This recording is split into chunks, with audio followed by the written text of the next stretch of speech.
Good evening, folks, and welcome to episode 24 of Malt Magic Campaign 2. Almost said the Forgotten Kingdom of Nylin. Thank you for the raid straight off the bat there. That is amazing. Mwah!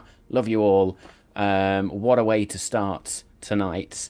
And the first thing I need to say tonight, other than hello raiders and welcome everyone, is a belated happy anniversary to my wife, as we have just today got back from our brief stint away to celebrate our wedding anniversary. So I know she's not going to watch it because she's not as big a nerd as I am, but I might send her the clip later just to say love you lots. And happy anniversary, babe. So, yeah, that's that. So, yes, this is episode 24. We are a man down this evening, as they are very, very busy with work right now. But we will soldier on nonetheless. So, before we go into anything else, let's run down our usual thank yous and shout outs. And yes, a happy belated birthday to our local wizard. Yeah, they did celebrate last week. They did ask me last week not to shout about it, so seeing as somebody's already put it in chat, I will wish somehow a happy birthday for last week. But still, thank you for the subscriptions that are coming in. Amazing.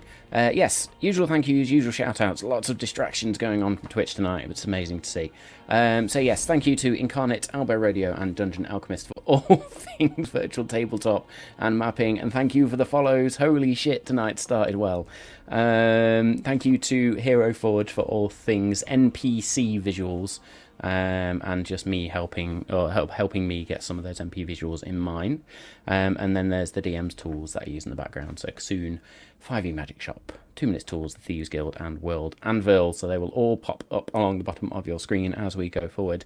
Any musical tracks or sound effects you hear are courtesy of both Tabletop Audio and BattleBards. BattleBards launched their version 2 not so long back, so I encourage you to go and look at that.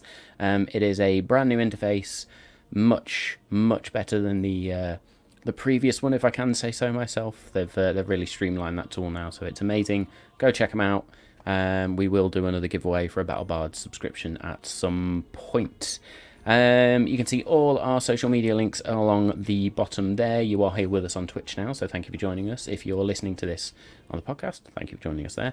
And of course, if you're watching on YouTube, please don't forget to hit that like and subscribe, and we love you all for supporting us in all those various ways. But please do check out the Twitter feed, the Instagram feed, and the TikTok feed for all of our updates and random clips and funny things that go on even. What else? Speaking of interacting with us, please come and join us on Discord as well. If you're not on the Discord server, you are missing out. From fan art to fan theories to DM homebrews from campaign 1, because I'm not dropping the campaign 2 homebrews in until we finish this campaign. But there are a lot more campaign 1 homebrews to come. We've not even got to the very juicy stuff, which was like the artifact level weapons that everybody was using. So we will get to that. And of course, come and share your streams, your Twitch streams, your YouTube channels, your podcasts in that community. And share it with the Malt Magic family, as that's what the Discord server is for.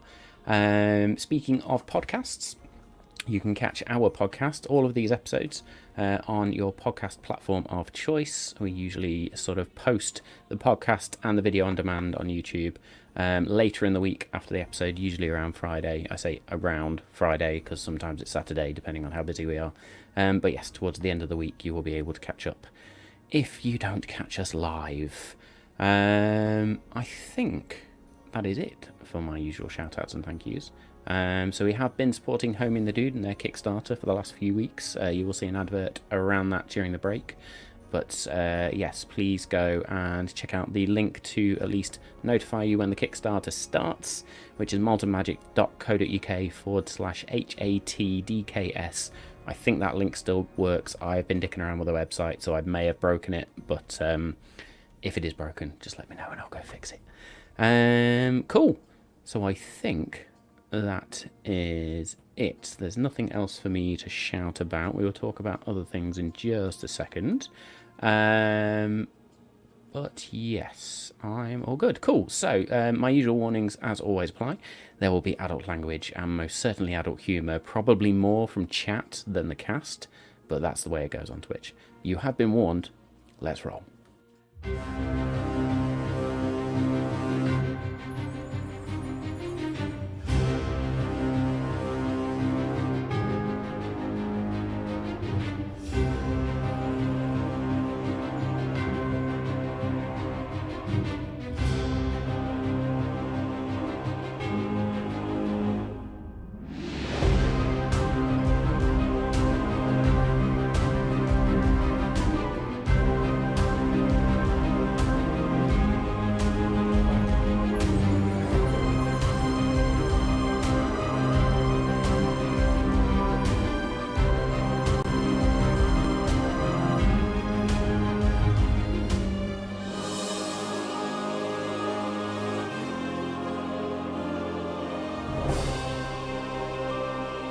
Good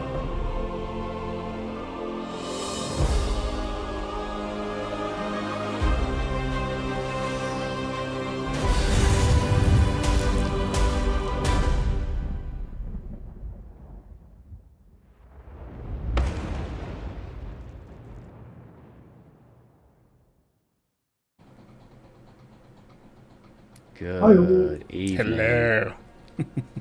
There we go. So yes, unfortunately Samara cannot join us tonight, but they will be back when we return. And I suppose before we go into the lineup, that is the one thing I do need to talk about. We've got a couple of breaks coming up. So next week I am taking a holiday with my family for a week, so we will not be streaming next week. Well, we won't be streaming live. What we will be doing is rebroadcasting part 1 of Witches and Wildlights. So if you didn't catch our little special before the festive period, or over the festive period, where we dipped into some of the content from Witches and Wildlights, yeah, the Wild Beyond the Witchlight even, fuck me, brain. If you didn't catch our mini-series around that, then please go check out part 1 next week. We will then be back for a week, and then the week after is another little break because I have got a work event that I need to get to.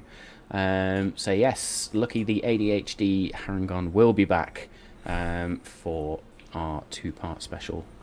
Having said that, let's run down our lineup. So I am Matt. I am the Dungeon Master. I fucking love our chat. For this series and also our little special series, and also playing Cog and Tabitha to an extent. I'm Dave, and I play Jewel of Shadows, the female Tabaxi rogue. We're all laughing at chats. I think Danny's gone. I've seen the word schlong in the chat, and that's all I want to talk about. But occasionally I do play a character called Lex Ordo, who's a UNT sorcerer, in between being absolutely filthy with chat. Absolutely. And of course we do have Samau. Well, yeah, Samau's not here tonight, but Samau usually plays our resident blade singer wizard, Carsis Wispcuts. So yes, thank you for being an ever distraction in chat there, folks. We love you all. It's amazing. Thank you, Sky, for bringing your Twitch stream over here and bringing your raiders here. That was amazing, right to kick off. So I saw we got a cheeky follow in there as well as some subscriptions. We are 6 follows away. 6 follows away from being able to do our very special giveaway, which is still sat just here, waiting for you guys to hit that 100 mark, and then as soon as you hit it, I can then show you what it is, and we can start our giveaway for that, which will be a little bit of a competition, like we did previously, just for those special items. Yeah, so one of a kind opportunity. Cool. Last week was a bit of a lore dump, I think. We had our sort of aftermath of a fight with a weird magical blue dragon. I mean, all blue dragons are magical, but this one was extra specially magical with these golden runes that were sort of inscribed onto its body and across the edge of the wings. So they'd introduced themselves as Zephyrath. You had to pass a test, which you'd done a couple of episodes ago. And then it was about, navigating your way through to the tower. And as you did, you realised that these crystals actually began to form almost these mountain-size crystal outcroppings, if you like.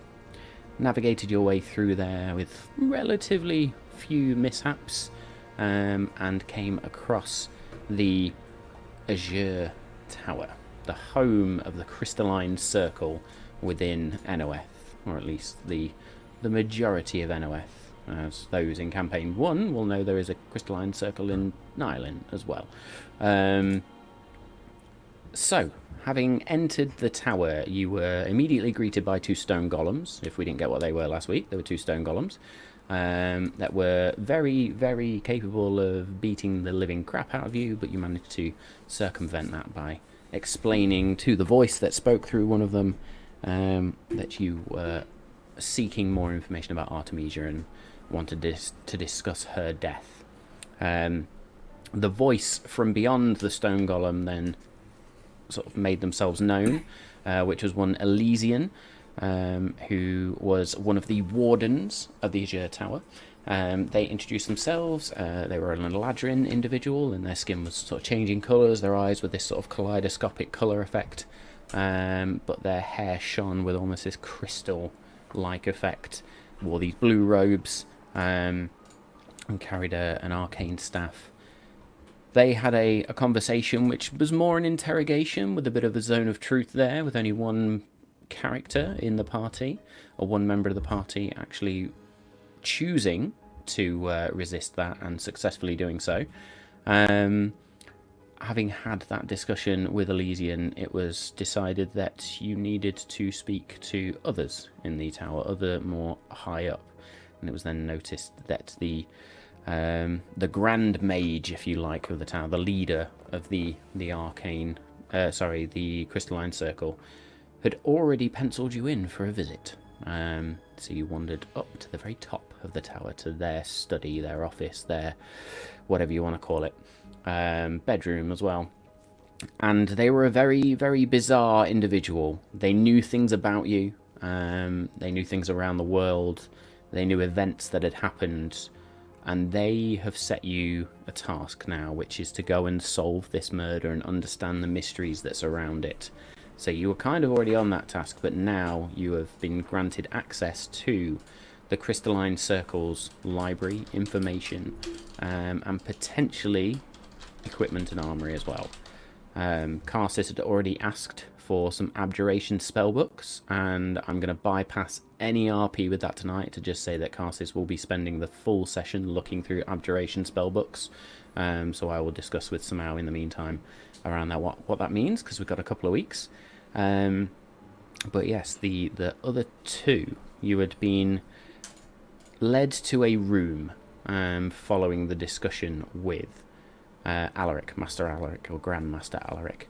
And it was a very comfy room. Again, there is this natural essence around. Sort of magical runes do exist on the walls, or magical inscriptions that blend in with these more natural effigies and carvings. And then there are vines, like moss sheets, or moss carpets almost. And yes, 3 double beds in the room, I believe, is what we said.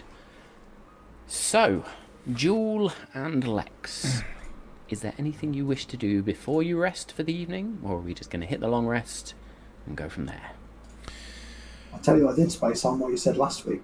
Potential access to equipment and arsenal. An arse? Weapons. That's a different stream, mate.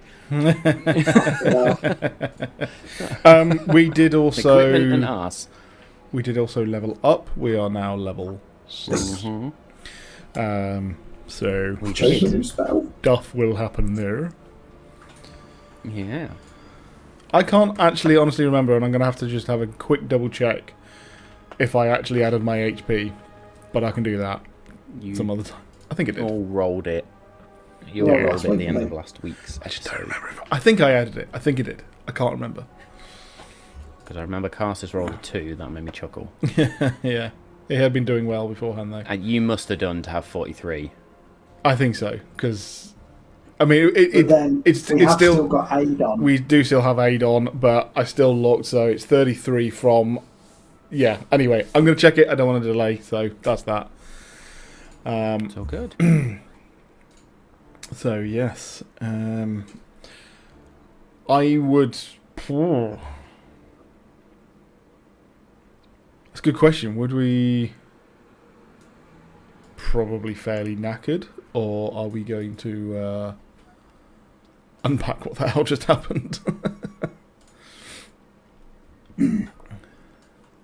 Well, I think we've got a little bit to unpack, maybe to plan for tomorrow before we wake up.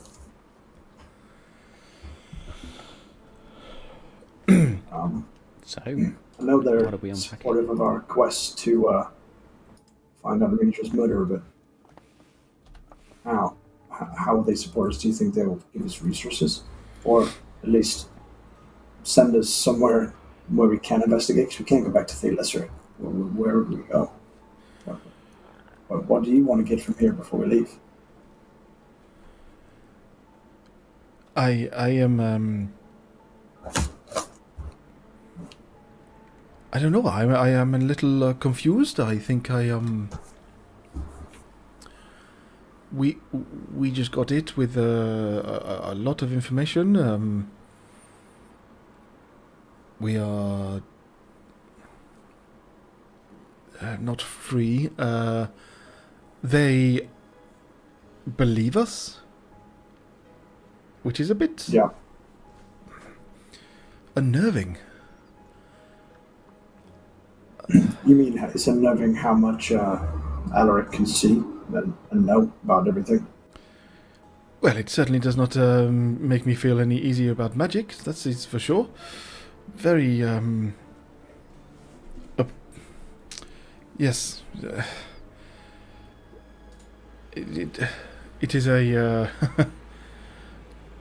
I feel it is a perversion. However, it is not something I can control. So I suppose I am trying to just accept it. But I also know I have to put a few things aside. They seem they may have answers to what happened to me, but they told me more than I have known as to what even happened to me.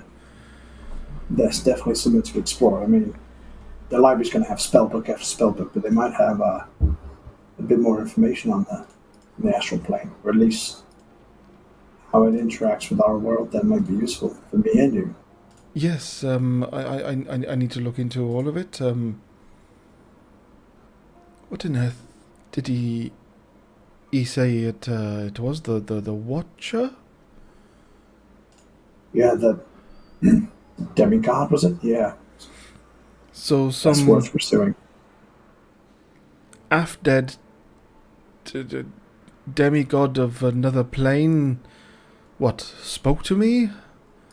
I suppose if this is a place where I can find out more information, I am foolish to let it slide. If the powers you now have were gifted to you, maybe you have a guardian on your side that we could utilize, or even if it was by accident still. I am sorry, Lex. I just do not trust that they are on our side. I feel I've been given them without my permission. I feel used. So I do want to know more information. Maybe I am just being extremely pessimistic, guarded, even. But yes. Well, if you could figure out how to commune with them again, maybe you could confront them about that. I think more information on the astral plane and this Watcher thing first, and then if that is the way that I can understand this and possibly get them to get rid of it, then great.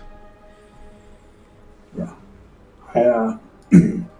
Well, you know my intentions. I definitely want to investigate the crystals a bit more, learn more about them.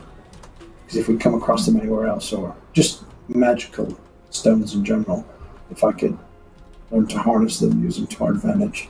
Do you think that you would be able to, for instance, be able to integrate them into the things you know, such as cog and the much more of machinery that you have been working on? I'm hoping so. Like how Rend was back on the ship. He was powered by. Yes. Do you think it was very, very similar to one of these particular shards or something? Well, I'm hoping so, and although Cog is definitely against the idea, if I could use it to empower him, me, or any other creations for our ultimate aims, it can only be a good thing, right? Absolutely. I trust you. You know, how to understand these things. They seem when we were heading over, as that dragon did say, to be very wary of them. So, well, it's not the only test we're going to face. So if I can learn more about them, maybe I can be better prepared next time. It's nice to have a bit of a reassuring voice because Cog keeps trying to convince me against it, but I think it's the right course of action. Well, as much as I want to find out, obviously, more about the shadows as soon as possible, it would be foolish of us to leave here without doing our own research, sort of setting our way, our start point again, and trying to understand what is happening. We have been flying blind for days. And when Alaric said that the receptionist back in Figlisser, he couldn't see them, and that's either because they're too insignificant to come across his vision, or they're part of the dark masking that he can't see. Of course. Yes. How do we... well, obviously we can't use Serpent's Cloak to try and get intel, because then they'll find out where we are, and obviously we don't want to tangle with those just yet. How else can we get intel? Yes, I think that even paying them like I did before was would not get us the same results as it did last time. You know more about it than I do, Lex. Is it that this archmage always sees, or is there other magics like finding people that he may not have been able to use? We have actually met the woman. Therefore, does this give us an advantage to find them again? That is definitely something to explore, actually. I'll add that to my to-do list. See if there's a seeking spell or something like that, so we can try and locate them. I do think that finding what has happened to this person is our only lead at the moment. Yeah, either to rule them out as a suspect or to further our investigation. Yeah, definitely. Yes. However, yes, in the meantime, I am very keen to find out what on earth happened to me when I was gone, and I know that you are very keen to learn more. Cassis has already, forgive the pun, but balls deep in books, so, you know. Sorry, what? Yes, well, these pretty are much very interesting. I can tell, and well, I hope both of you can find the answers as much as I can.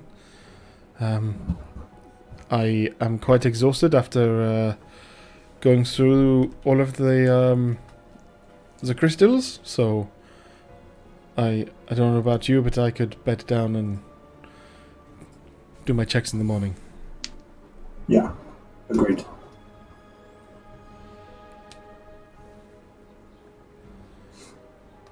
It's quite nice not to have to take a watch, isn't it?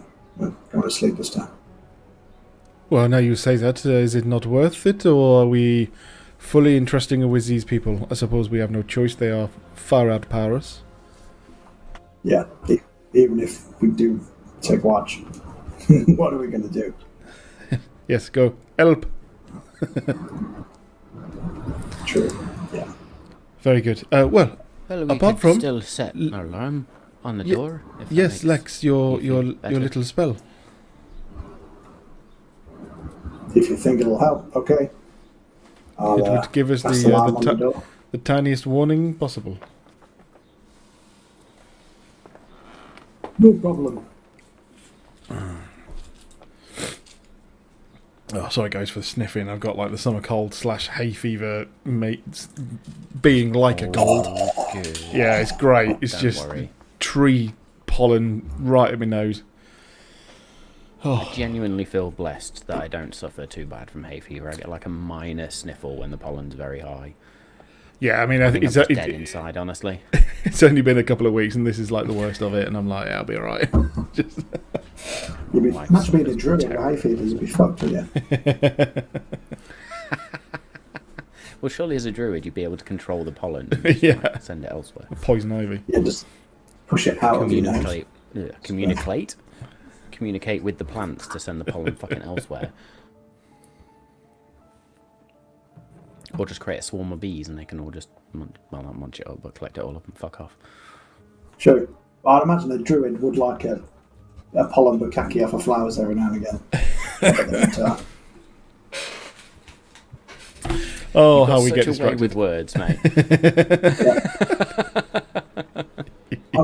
Hallmark Very is really good. sad I left my job as a card writer. Because imagine the Valentine's Day cards that I'd be churning out. Spaff on you like a flower. Oh yeah, roses are red, violets are blue. Oh, man. Balls deep in you. Let's go to Anyway, bed. yes. Are you setting your alarm spell, by the way? Oh yeah, I have. I've cast it on the door. Yeah. So you cast it and you sort of put it on the door. I will say Karsis sort of watches the two of you sort of settle into these big, comfy double beds, and they are super soft. The pillows are just that right side of firm and soft. The temperature in the room, as I said to you before, is just that perfect temperature. Not too warm, not too cold, just perfect. And you all settle down for a nice evening's rest. Jewel. Yes. Apart from you. Well, I was going to say, D4. but you go. Yeah. Go on. You go. No, roll me D4. D4. D4 is, because I can't see it, 1. 1. Yes, a 1. Very good. As you sleep, you begin to dream. And again, you are taken into that vast, endless space of darkness where there's just these pinpricks of stars all over the place. And then there's those moments where you see these calcified bodies of sorts, or chunks of bodies, float past. But then it's like you zoom in to one of these single points of light. And as that light overtakes your vision, and you sort of, within the dream, blink to try and make sense of this sensory overload, you look around and find yourself in this vast chamber. A chamber that is filled with floating hourglasses of various different sizes. And as you look around you, you can almost see, as each grain falls in these hourglasses, moments in time. Some of which you recognise as moments in your history, moments in recent history of your party's antics, but then other moments that are alien to you, that are unknown. Individuals that you don't recognise, places you don't recognise. You feel almost compelled to stare at these hourglasses and the intricate patterns that are formed by these flowing sands. And in that moment, a shadowy figure appears just beyond your vision, with those shining eyes, and they guide you to a particular grain of sand that falls. And as it falls, it almost seems to hover and stop. I just realised you can't actually see my hand on screen there, so hovers and stops almost just between that moment of falling and hitting the other grains of sand. And it's almost like it enlarges slightly. And you see a room. A room that is familiar to you, with a vast window, curtain billowing as the window is open. A large metallic item, apparatus that almost turns on a female mage you may recognise. And although you can't hear anything, you see her head turn as she speaks to someone. Then there is a shadow, a flash of red, and darkness. Can I see who she's talking to? Make me a perception check, please.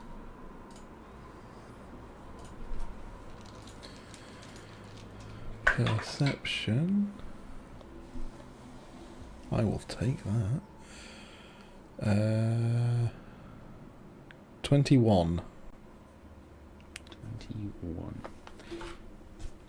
You almost step further towards this single grain that hovers, and it's almost like this shadowy figure beckons you closer, and you pay attention to the details within this scene now, which is almost frozen.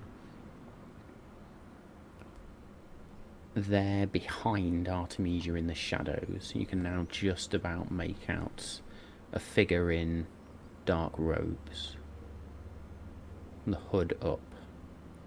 But what you do see from within the hood is a hooked nose sticking out, and what looks like these dark tendrils of black hair that just bleed out the bottom of the hood.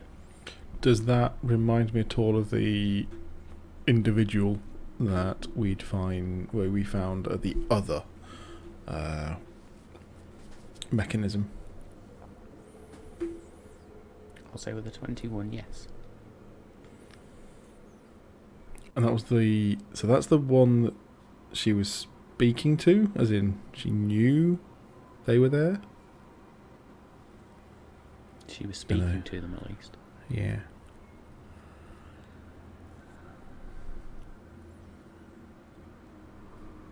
What is this? How can I see this?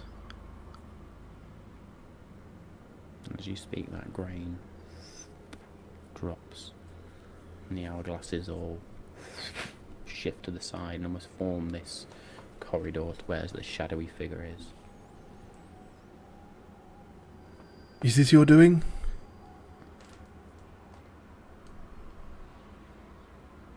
Silence.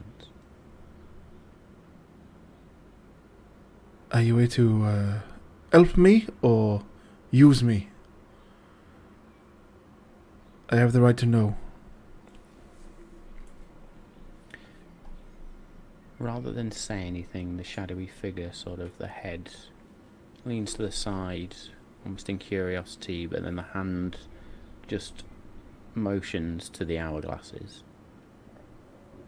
Make me an insight check, please.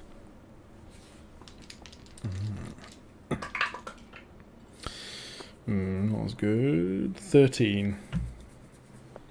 13. It's difficult to read this individual. And this is the most you have had, sort of, not a lucid dream, but the ability to sort of almost interact with this individual. Does this remind me of the eyes that I have seen it before? The presence is very familiar. Yeah.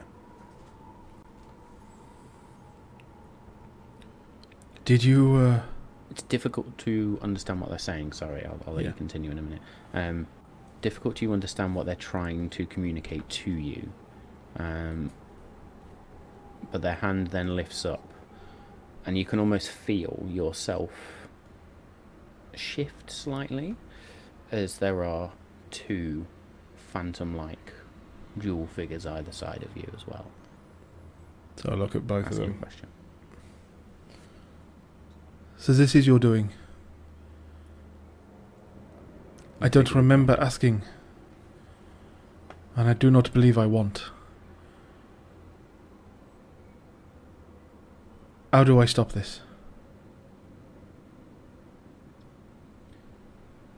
The head of the shadowy figure just shakes.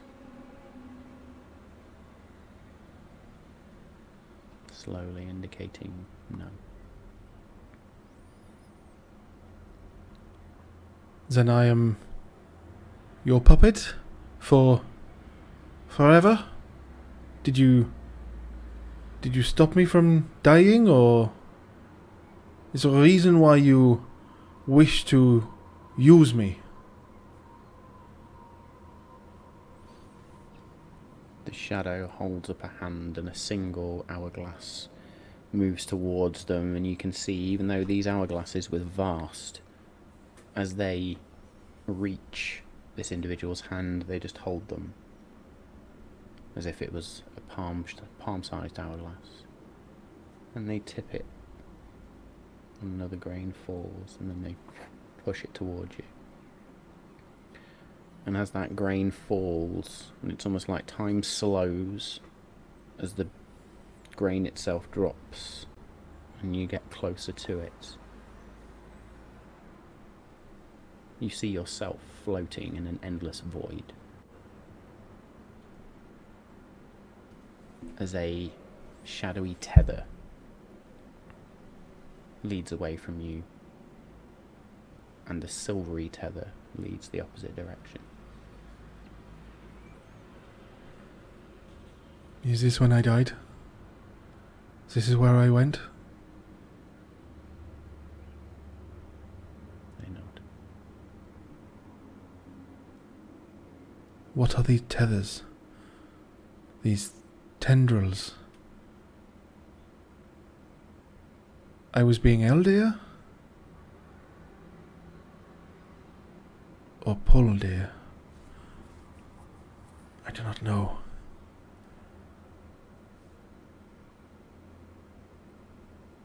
I do remember a white tether right at the end. These are my friends. Joel looks up. Do I still have the black tether? Is something you tethered? Or something else? Something else. What does this mean? I have felt different every time I returned.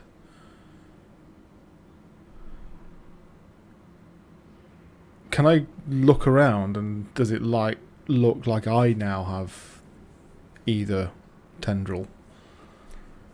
Maybe an investigation check, please. Oh boy, 22. 22. As you look to these two phantom-like figures either side of you, you see one is connected to you via a black tether. Another is connected to you via this bright silver-like tether. The one connected to the silver tether is vibrant. The one connected to the black tether, the shadowy tether, is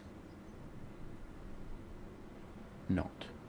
They are phantom-like. They are, I want to say, like zombie-like almost.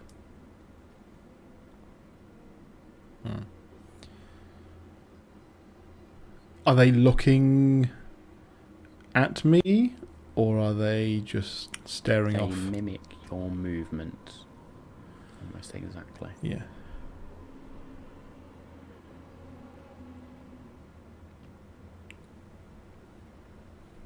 Are both of these part of me? Or something else? They're part of me.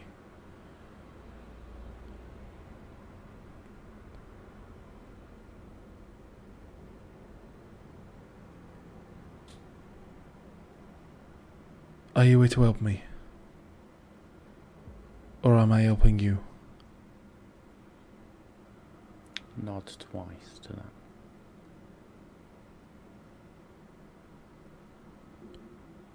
Can I trust you?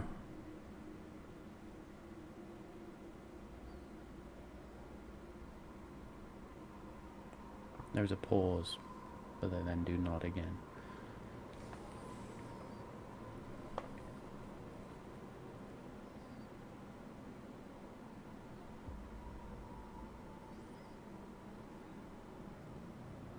Can I learn more of you? They nod. Then I shall do so. Before I make my decision. I do not remember anything that happened.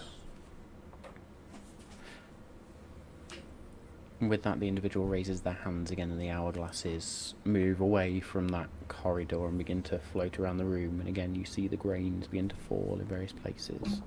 And you see other moments of you suspended. You can't see the detail. You can see you suspended.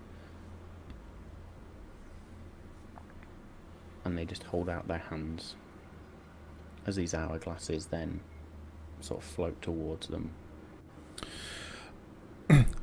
What kind of, I know I can't really do this one, but sort of, what's my vibe check at this moment? What's your vibe check? Yeah, like, I suppose it would be, in here, an insight check, but you know what I mean, like...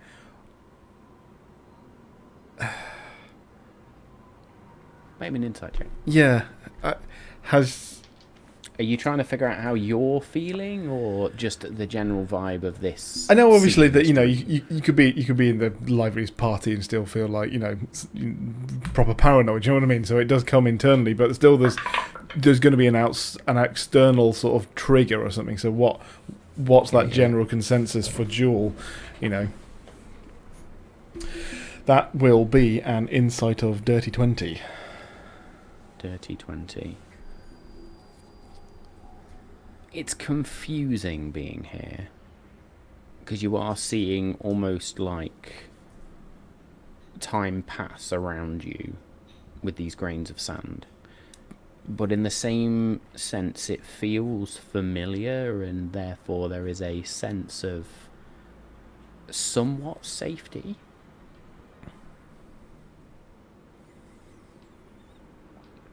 But it also feels beyond. Yeah. You don't feel grounded to a particular place right now.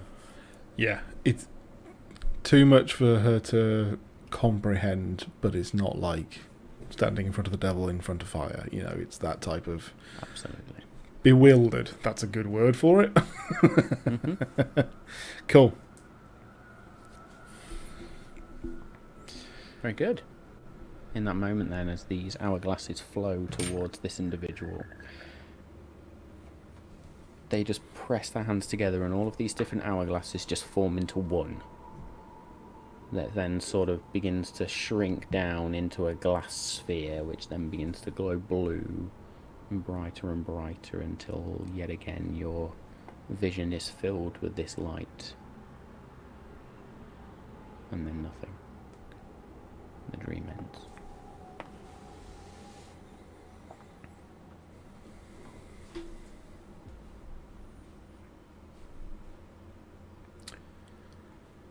For the others, the night passes. Sort of standard dreams. If you have any recurring dreams, then I imagine they would happen, but nothing as vivid or as lucid as that.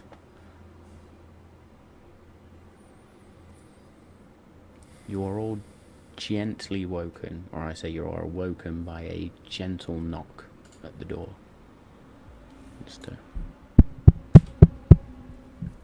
which to me would be a big alarm going off in my head. Well, they've not passed the door yet, so technically they've not crossed the threshold of the spell.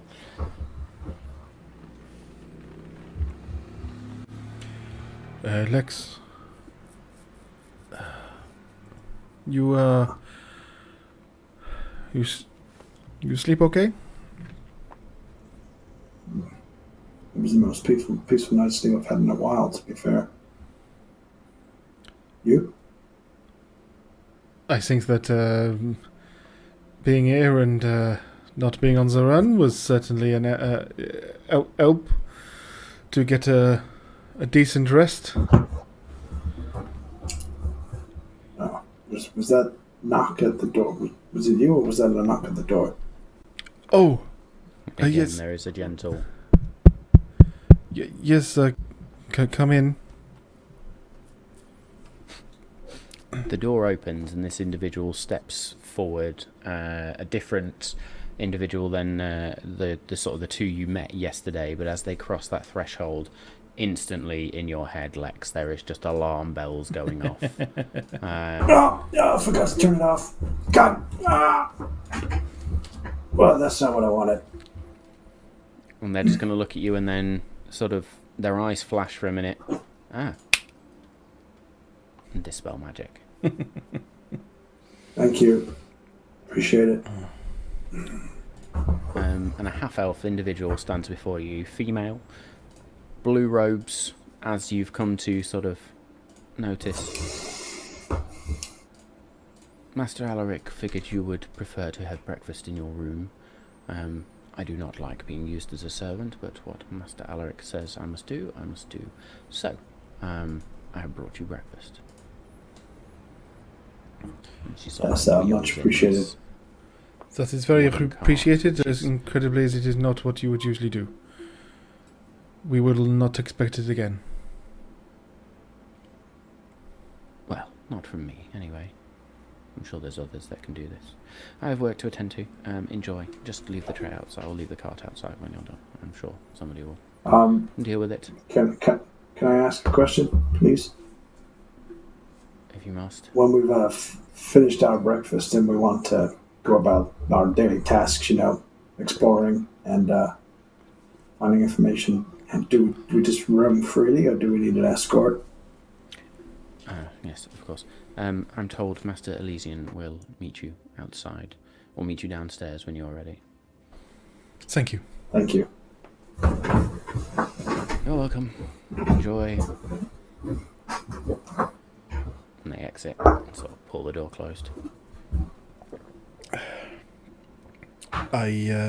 On this cart there are a number of fruits, vegetables, sort of breakfast meats, bacon, sausage, what look like donuts and pancakes on there as well.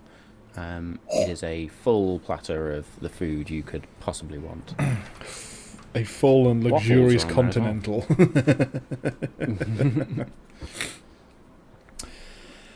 Have I seen a waffle before? Oh, we did say it at a fancy B&B, didn't we? In Zoomcar, we did say it at a fancy B&B. Yeah. I'd laugh at Dave's face there. Have I seen a waffle before?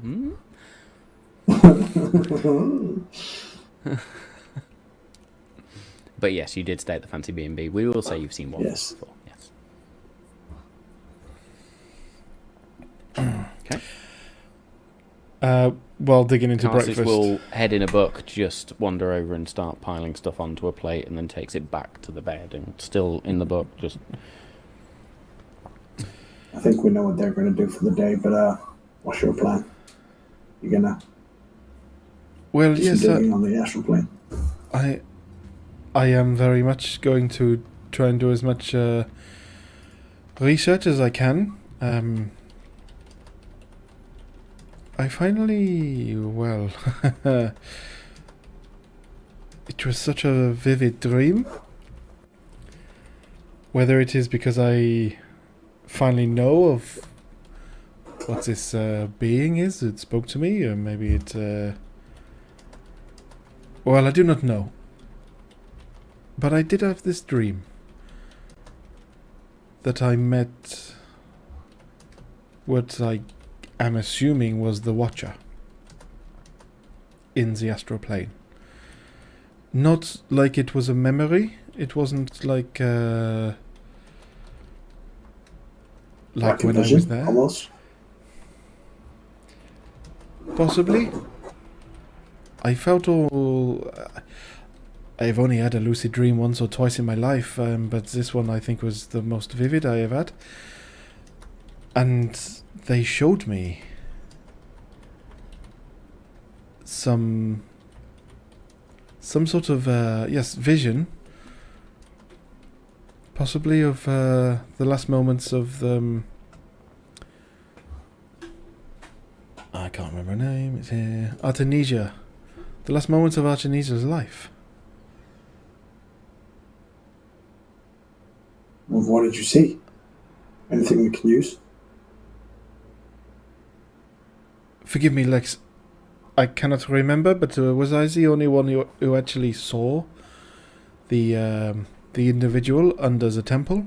You know where that other machine was? No, I briefly saw the individual too, I believe. As I recall. In the robes. Then I believe he, yes, robes, a hooked nose. Yeah.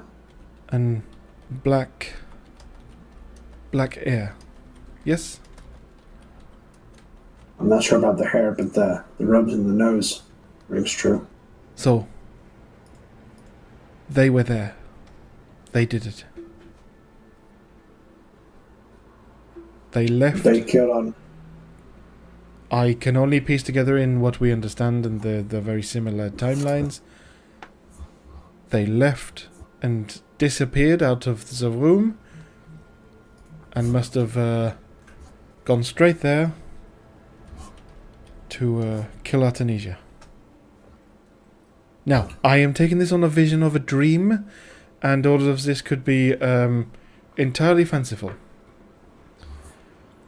I did ask a number of other questions to see whether I could understand if the Watcher is using me or helping me, and I am still a little unsure of both. But I am fairly convinced now that these shadows that I have seen of myself are from my encounter with the Watcher. Well, certainly my experience in the astral plane. And but you come to the conclusion that they're a force for good, and they were a gift. I am still unsure. There was a light tendril, a dark tendril, connecting me to these two apparitions of myself.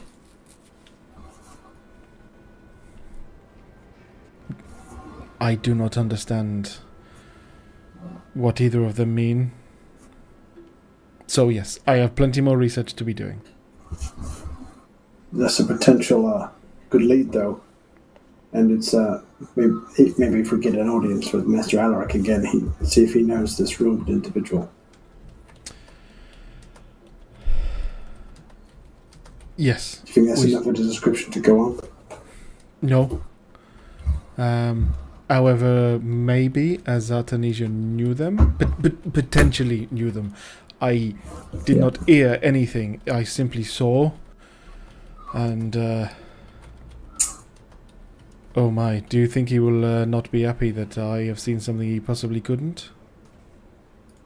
I think he would be intrigued for the right reasons. Well, then in the interest of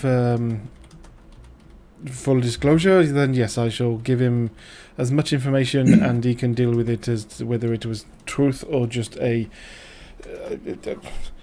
magical fever dream of being here for the first night. And if it is, then great. If not, then... I don't think we could do anything but full transparency and honesty here anyway. Yes, you are quite right. I don't think we could lie if we tried. No.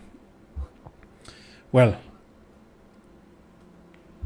yes, I definitely think I'm going to try and find as much information about it once I've told told Master Alaric about it. Okay. This is going to be interesting if the fact that we may end up in different locations. That may be exciting for that poor individual looking after us. I was just going to say that. What about if we need to go to different places? I don't think we'll be able to go on our own. We'll cross that bridge when we get there. That is not for me to care about, to be honest. I'm just glad that we are, again, not on the run. Well, I suppose we will find our guide downstairs. Yeah, and I'm going to take a couple of donuts for the road. I get really hungry doing research. So So I'll put some snacks in my coat. Yeah, Joe grabs a couple of pastries. You sort of grab one donut, 2 donuts, and then as you go to grab a third, Carsis is just going to look up from the book and slaps your hand. Make sure you leave some for me.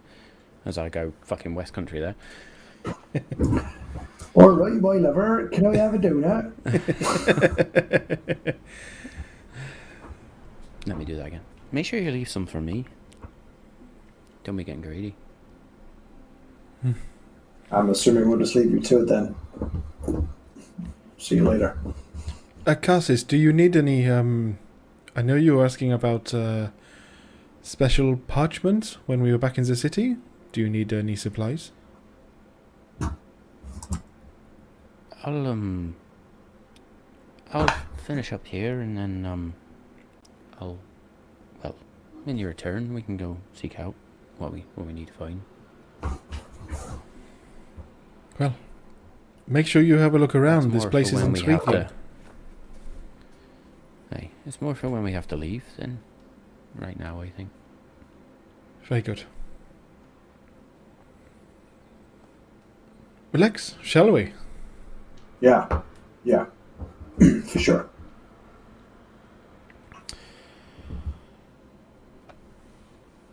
Right, and as a point of note, in his excitement to get on with his knowledge grab, Lex did not do his meditation this morning. Excellent. Let's make poor decisions. I want problems always. Yeah. Was it somehow that put the thing up at the weekend, like D&D is, or somebody saying D&D is not a competitive game. It's a game where you all work together to achieve a common goal. And then the line underneath was bullshit. It's a race to see who can make the DM go fuck you first. And his comment was, it's the cleric. It's always the cleric. Yeah. And he wasn't wrong. Anyway, sidetrack. Yeah. Cool. So you exit the room and head down the spiral staircase down to the bottom floor. And there's a number of wizards and mages just sort of roaming around. Nobody really seems to pay you any notice whatsoever. But as you descend to the bottom stairs, Elysian does look up for a moment and then sort of wanders over. Good morning. I trust you slept okay. It was certainly pleasant to not be on the run. Yeah. The rooms are rather comfy here. They are designed to promote an air of comfort that helps with study, at least. There are other rooms that are designed for other things. We're going to head down to some of those now. You have seen the surface of our college, I suppose you'd call it. Let me show it to you before I try and explain it. It's a bit bizarre. Please do follow me. They begin walking off. May I ask a protocol question? Yes, sorry, Alex. If we want to go in different directions and look at different things, do we need a second escort, or will we be able to go by ourselves? Let's try and stay together for now. Try not to wander. It is... Curiosity is definitely bound to get the best of you when we go down, but try to stay close. There's lots of different magical things down there, and we don't need you setting anything off or sending yourself into a different dimension or splitting yourself apart. That would be not conducive to a good investigation, as Master Alaric has informed me of what you're here to investigate and understand before you are on your merry way. Yes, we hope to metaphorically regroup so that we may be able to find out the best course of action. Cassis, by the way, is going to be staying up in the room. He did seem like, or they did seem like the bookworm sort. Sorry. They very much are quite happy, and weirdly, I think that both of us are going to end up with quite a lot of reading in our near future. I'm going to have to test them before they leave, though. It's been a while since a war mage went up against a well, a mage of the blade. Oh, it's not to the death or anything, is it? I was going to say, is there any way to where we can place money on this? Because I am excited. But it's more of a test to understand each other, but if you want to bet on it, fine. Oh, I misunderstood. I thought you meant we were at like the dragon's test, we had to fight them, so. Oh no, I just want to see how much they've learned, more than anything.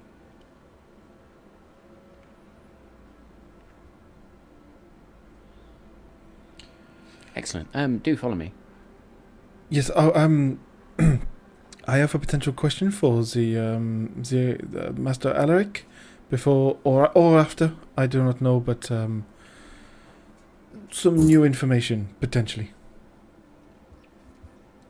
Is it something you wish to ask me, or directly to Master Alaric? I'm not sure whether you'll be seeing them anytime soon, unless they tell me otherwise.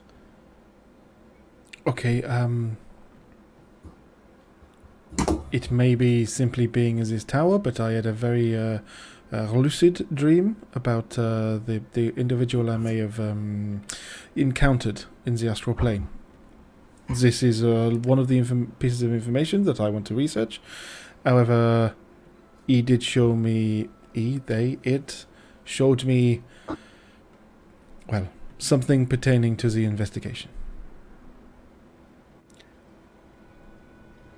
Interesting. Well, I may well have been tripping since the fact that we were in a dragon fight, but I am trying this full transparency. It could be an after effect of the arcane crystals and the mana stones, or it could just be exhaustion. Or it could be something else entirely. But we are heading down to the arcane library, so. Then research it is. Indeed. And don't we all love research? Very well. Do follow me. And they sort of continue wandering around, and they wander sort of around the other side of where the spiral staircase comes down and lead you through a side door. And then as they sort of close the door, you realise you're in sort of a very small room. Probably about, 10 foot by 10 foot. It's a squeeze for all of you to get in here, sort of, almost. And then they just turn around and say, right, if you'll all please place a hand on my shoulder, and hold on to anything that you don't want left behind. Jill's tail whips round in front of her and grabs onto their shoulder. I'll put one hand on Cog, one hand on him. And then they just step forward through the wall. And there's that moment where you're just like, this is going to hurt. And you pass through the wall. And you are now on a very rough cut set of stairs that lead downstairs and begin to wind down. There is not the almost mathematical precision of a spiral here. It is very sort of rough and ready, just carved down.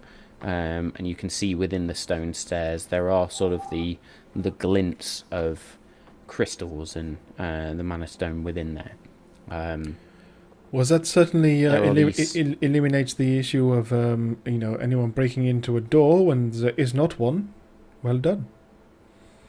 I hate doors. Yes, well, you also have to have the necessary credentials to pass through that particular gateway. Hence, I said, do hold on. You'll notice that down here we are using witch lights to illuminate the corridors. Yes, you do see these sort of glowing orbs, just these floating sort of green, purple and blue orbs that just provide this almost kaleidoscope of colour down here. And you continue to wander down. The natural feeling continues down here. You can see vines growing, sort of actually breaking through the rock. You see roots sticking out as well. And you continue on downwards, and eventually it opens out into almost like a wide corridor or I'm going to say landing, even though it's sort of down the bottom. And you can see a number of then different corridors or caves, if you like, that lead off to different areas. Well, we are going to head down this second to the left. I will let you know at least what's down here. Just please stay by me. If we head down the first to the left, that will lead to the observatory. Strange that it's underground, yes, I know, but we are able to observe the stars there. If we head down this first one to the right, that leads off to the transmutation chamber, where individuals practice that sort of magic. The same route we're going down, it will eventually lead to the arcane library, which is actually the centre of this whole complex. But if you continue on further, there's the alchemical laboratories. There's also the enchanters sort of workshops down there as well. And yes, it's known to change down here occasionally, so stay close.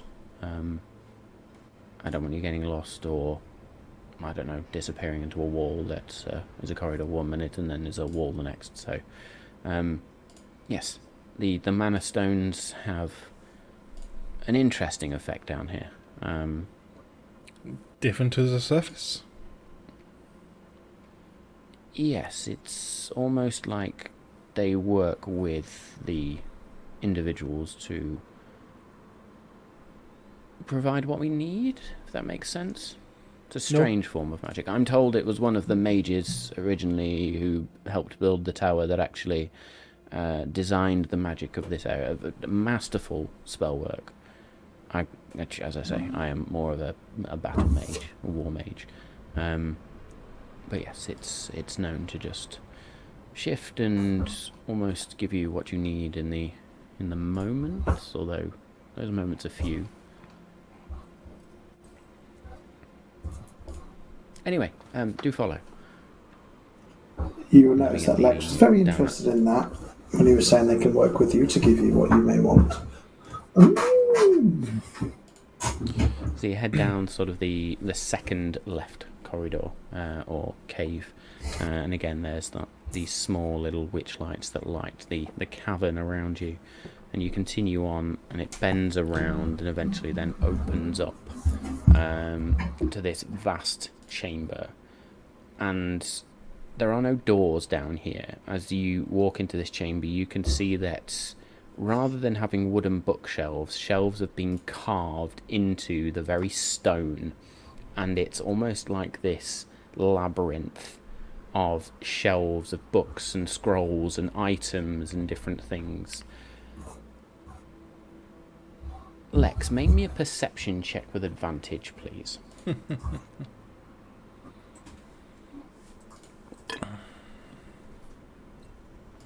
Oh, 9. 9. Very good. With a 9, I'm going to say you... It's almost like you feel a heartbeat. There's a pulse of something. But you have no way of identifying where that's coming from or what it is or what's going on. But it feels weird.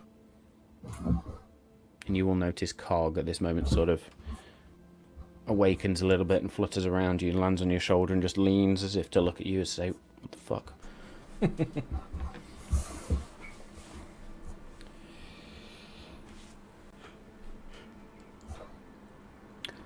Well, so this is the Arcane Library. Where would you like to start? Lex, do you know where you want to?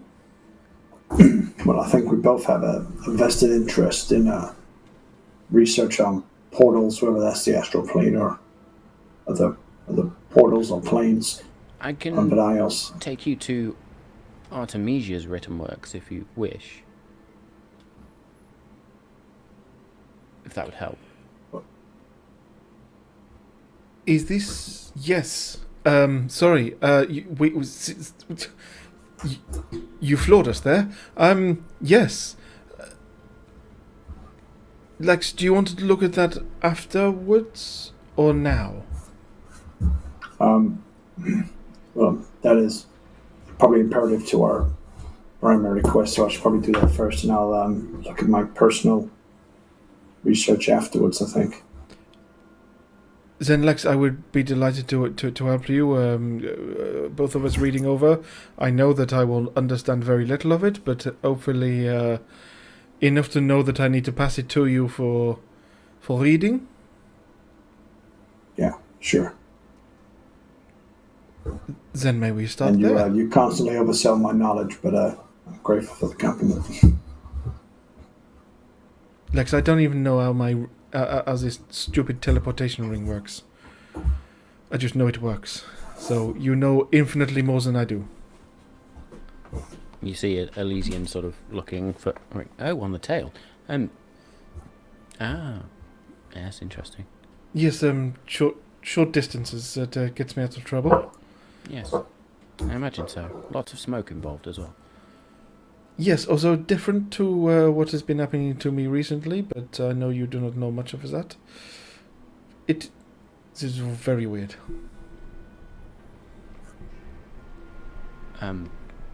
Fantastic. Artemisia's works. Now, would they have put that under her name? No, I imagine not. That's going to be... I think I know where to go. Follow me. Lex, what was the name of that... contraption? Yes. That's a very good point. Sorry, proper landed you in there. Artemisia was working on... No, I had loads of spheres and shit. Yeah. Mm-hmm. And... I think I just kept writing the machine because it was quickest to write. Yeah.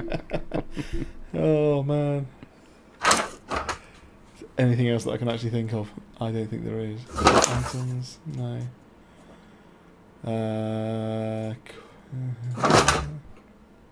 I got no clue. Oh, I kept calling it the apparatus. Ah, there we go. The apparatus. The apparatus. So no. There we go then. Yes, cool. We'll follow the mage then. Okay. Yes. It will. This might be a fair distance of a walk. So please do follow. And the pace. Otherwise, this may take us a while. And then begin to sort of not jog, but it's that halfway point between a jog and a very fast walk. Lex, make me another perception check with advantage, please. Come on, be better. Natural 20. Oh, boom. That's better, isn't it? Doesn't get much better than that. For a total of 21. 21. So as you're hurrying along, there's that pulse continues, like a second heartbeat. And there's a moment where you bend round a corner and you almost feel that pulse move to the side of your body, and it's almost like it now is a shoulder muscle spasm. And you see Cog sort of jump off that shoulder and onto the other one. I'll say it stops you in your tracks with a natural 20 for a 21. And Elysian is just going to sort of walk. Everything all right? You've stopped suddenly. Is it normal for me to feel a pulsating inside me that seems to be pulling me? Did you strain a muscle or overwork your shoulder yesterday? Well, it started in my chest. It's like I can almost feel a magical pull, but it's like a pulse. And as I've come around this corner, it's then just moved. If I then start to move back, does it move back to where it was? Yes. Oh, I think I'm being drawn to something. Right. Well, I suppose we best see this through. Do lead on. You are now the oracle of our destination. Okay.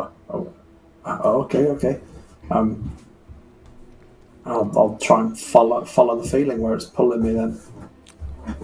So you turn your body until, like, where it's pulled in your shoulder, it almost now feels like it's gone back to centre, and you begin walking forward again.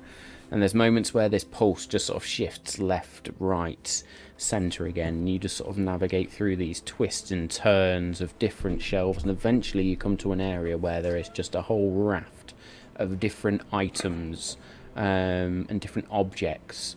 There is sort of like these vats which have got strange parts in them, either creature parts or different things. There's lots of different boxes around here. There are metallic objects, there's wands, there's curved swords in glassed cases, and a whole variety of different things. But you are specifically drawn to a side shelf where there is a small little crystal that almost pulses. What's Cog doing during this search? I mean, Cog is bouncing on for the ride, but Cog is definitely sort of... The eye is blinking a lot, looking towards Lex. Even you, having known Cog for a short amount of time, would understand that Cog has got some form of concern here, like, what the fuck is going on? Yeah. Jules kind of intrigued in like just watching Cog's almost emotional reaction to this. Seeing the fact that there has actually been some tenuous stuff between the two of them that Jules doesn't understand at all but knows it's there. I know what I'm doing. Just trust me, okay? And this is what I'm drawn to. And the dull little crystal there? Yeah. Is it safe to investigate it? Well, it just looks like a lump of, I don't know, polished stone. To you, Lex, this thing is pulsing with blue light. And nobody else can feel that or see the blue light emanating from this? No, there is none. Nope. Can you? No? Okay. Yes. I've got... Strange feeling. Well, we're in this together then, and I'm going to pick it up. Takes a step back. I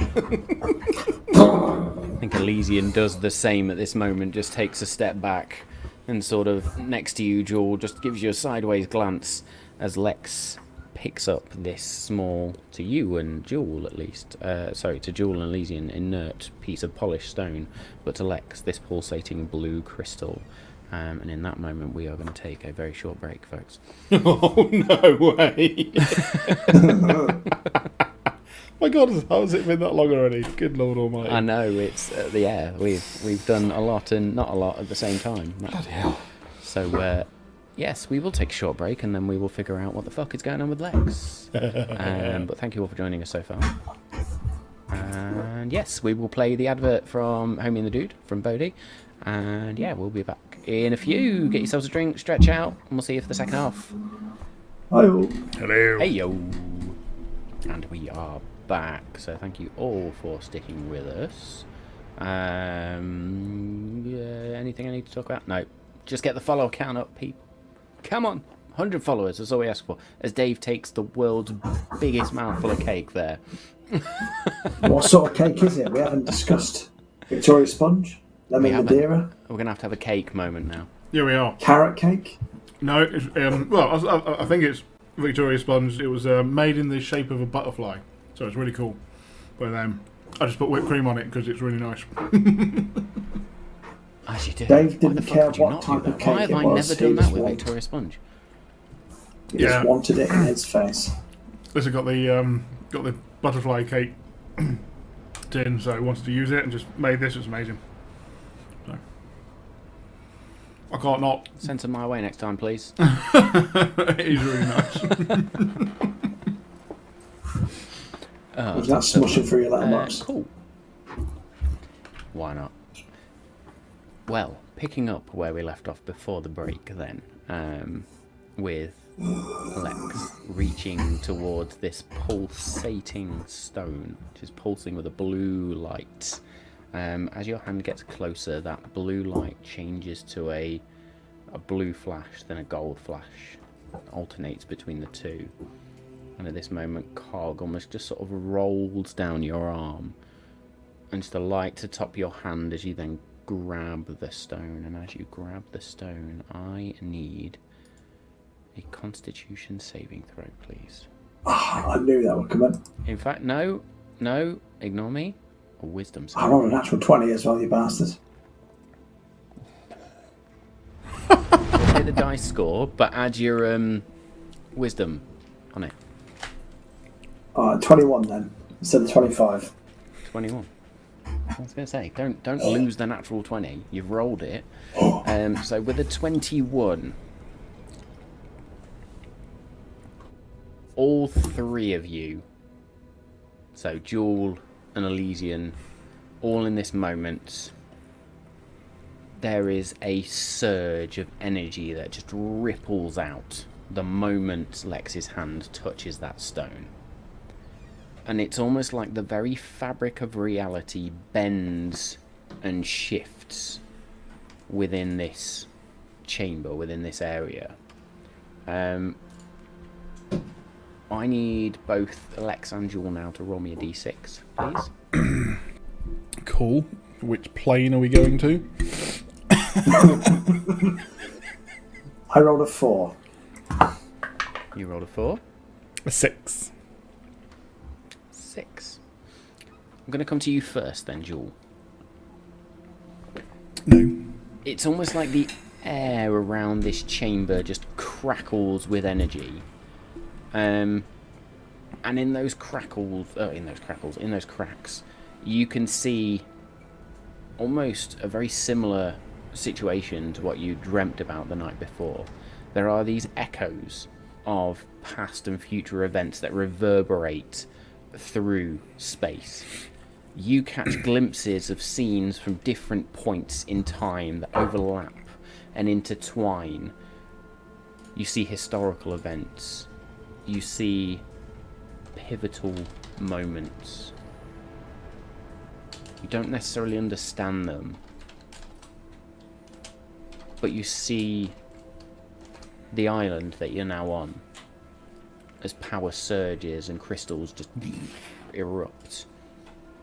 You see a dragon bigger than any dragon you have ever seen before, fighting a torrent of water.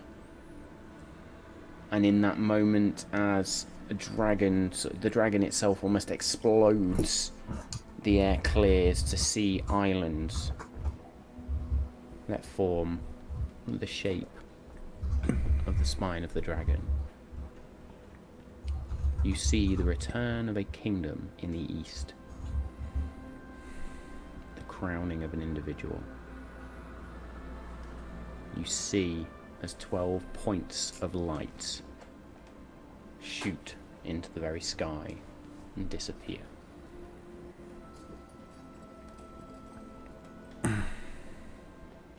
Lex, with a 4, you begin to hear these whispers, almost carried on the wind. You hear fragments of conversations, echoes of long-forgotten voices, snippets of prophecies. As you listen, there are, again, snippets of the prophecy of Nylin. There is songs that are sung of heroes past. You hear the screams of forgotten battles. And you hear yourself having a conversation you have yet to have.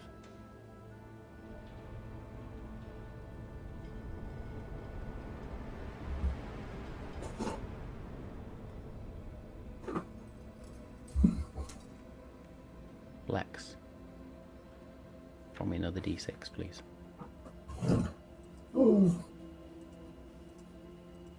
I'm getting nervous now. 5. As these whispers sort of sound around you, your hand then closes on this small stone, and a bright golden light just shines out around you.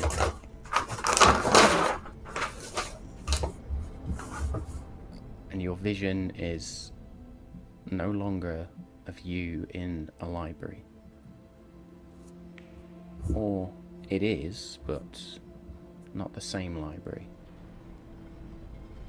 You see yourself younger as you look down towards your hands and the clothes you wear. And you stand in this vast library where the shelves are made of gears and cogs that ever turn and move and shift in a mechanical motion. Ancient tomes and scrolls containing the accumulated knowledge of countless ages. You see a particular book with a symbol on the front. Almost like an hourglass, but 2 triangles that sort of where the points meet. And these strange swirls that come off the bottom left and the top right. Your curiosity as a child overcomes you and you look into the book. And there is a surge of power. A memory that you had suppressed. As reading this book fills your mind with knowledge and cracks your mind, fragments your mind, until a small metallic creature flutters over to you and places a clawed leg against your head, and you hear the voice of Primus as they speak to you and explain that this knowledge is not meant for you yet.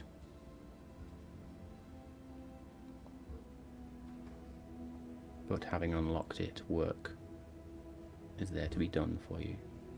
And you take your first steps into understanding the planes and growing with Cog in the plane of Mechanus.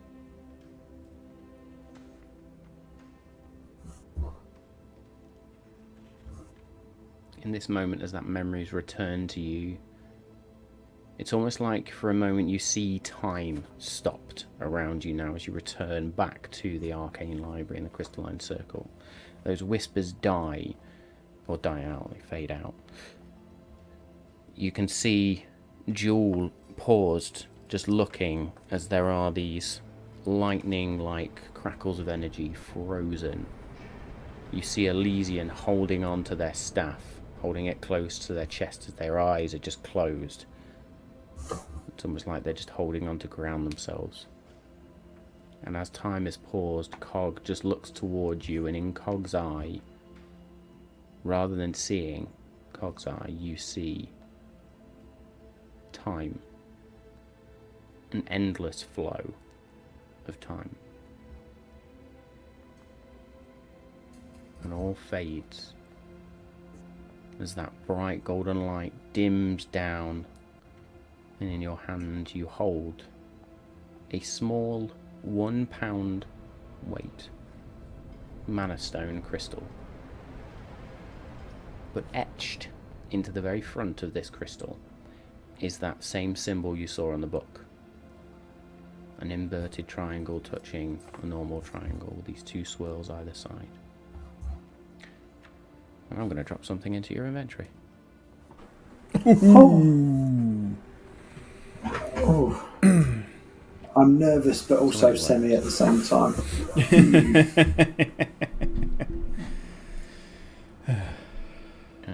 Let's just add this in. So if you want to refresh your page, you should now I be able will. to see that. Excitedly.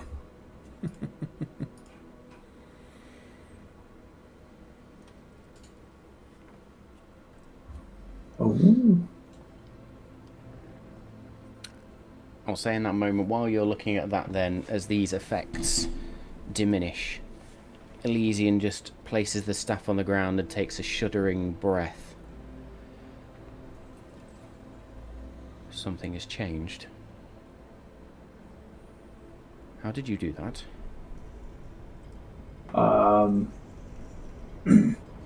To be honest, I'm not quite sure. I think I was meant to find this. I had visions when I touched it of being a child. I stumbled across something I was yet too young to wield. I unlocked the power, and I think that just brought back what was repressed within inside me. I'm still processing. I don't fully understand it myself. I did also see some weird stuff. Time? Yeah. I suppose I should really roll to see what Elysian experienced. Not for nothing, but is that kind of what I saw in my dream last night? You know, different but the same. Well, I saw you two still in time, and I saw time itself. If that makes any sense. Yes, I had to center myself. It's almost like I felt the very core of this whole place shift. This time energy is the only way I can describe it, radiating from a location which we are now going to go to. This is usual magic? No? Forgive me, I am entirely ignorant of the whole thing.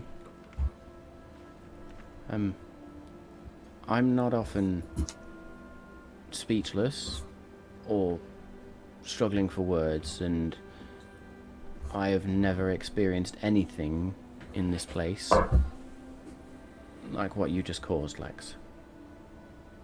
Does everyone else You have unlocked know something. In a good way. Well, seeing as you unlocked it, we're going to find out, and you're going in first. Lex, are you a god? No, of course not. I thought I would ask. It's not the craziest thing I would have thought of.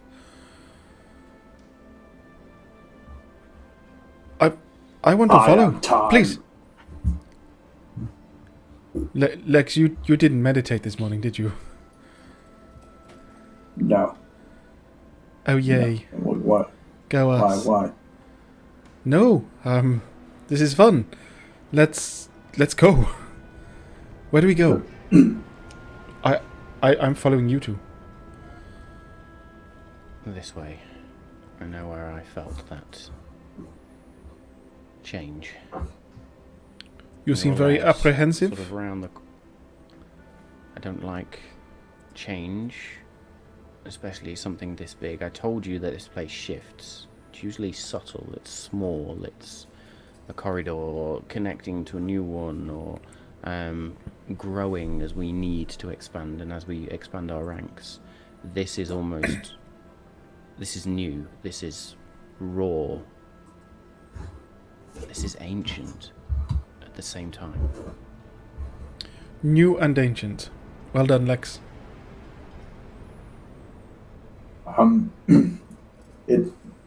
It's new to me, but also very familiar at the same time. I feel like I'm just relearning what I already knew, if that makes sense. No. I have to agree with the Tabaxi. Which one are we following? Lex, do you still feel a pull? Sorry, follow me. Come on.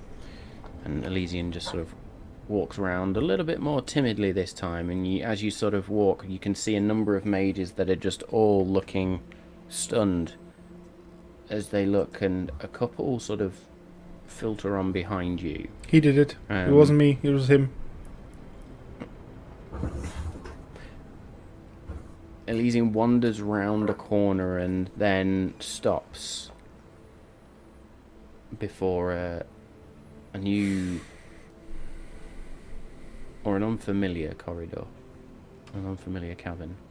Sorry, is he still holding This this wasn't- rock, or did it explode, disappear, or is it now? Oh, Lex is holding the crystal. It is now pure blue, and you Nice. would see It's in the it as head like pure vision.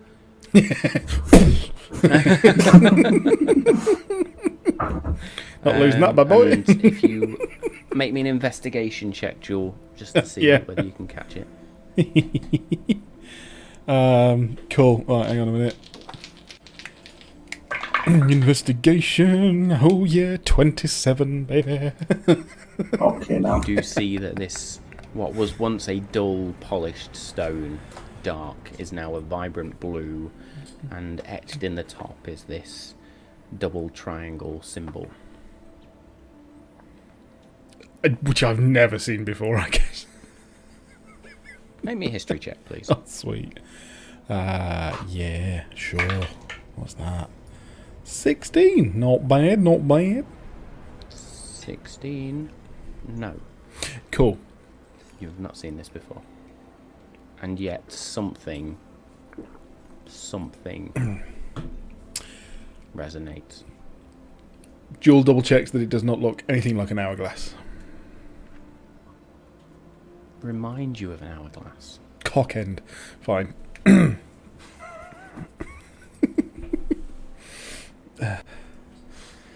As you do. She Let me just see. If does I can take think- a quick.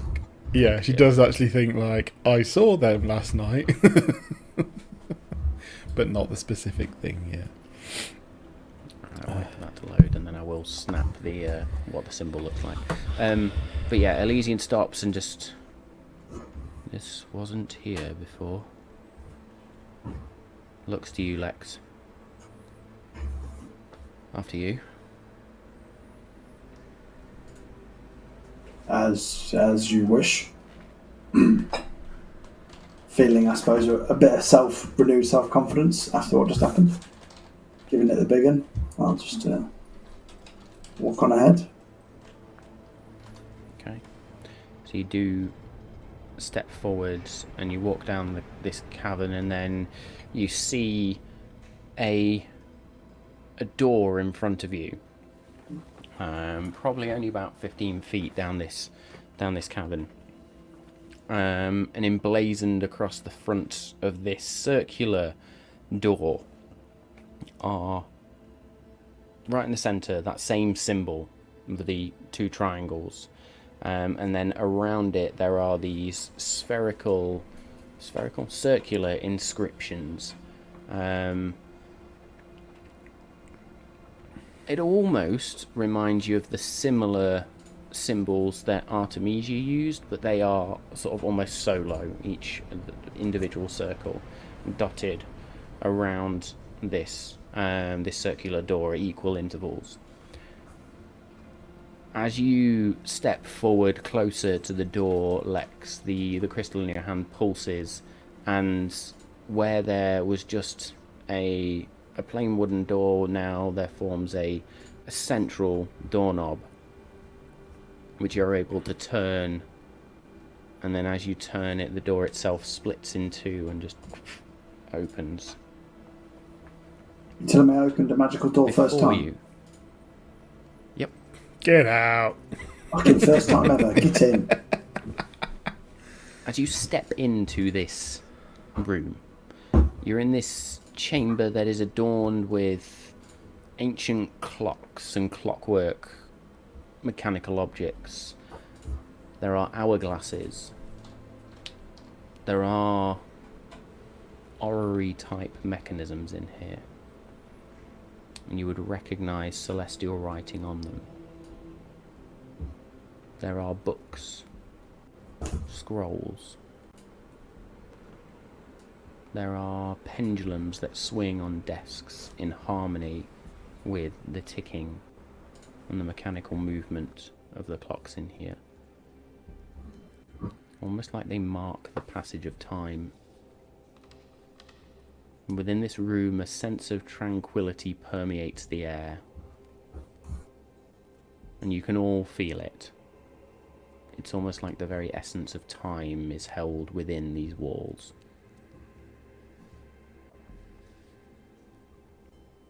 There are gasps from behind you, as a few mages now enter and immediately begin poring over the books. And one turns around to another. This is ancient magic. We've read of ancient time magic, but this is real. We can study this. This is new. Is there This is not amazing. some caution advisable? Well, it's going to take us time to understand it, but Time. yes. Wow. Wow. Lex, do you understand any of this? I feel like I innately understand without having to read any of the books.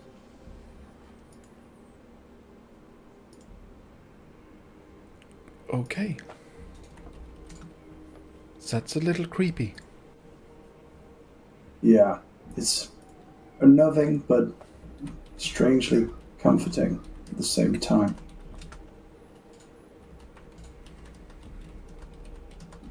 It's like I have no idea, but there's at the same time there's a part of my brain that almost instinctively knows exactly what is going on. A few days ago, I would not have understood what you means by that, but I think I do now with what happened with me. So, well, I feel like this was written in the gears for me. This was meant to happen. do you want to spend some time here? Maybe you should. Yeah. Perhaps I shall go and read as much as I can of Artenesia's work, or maybe not. Maybe we will do that together. I think they might be connected.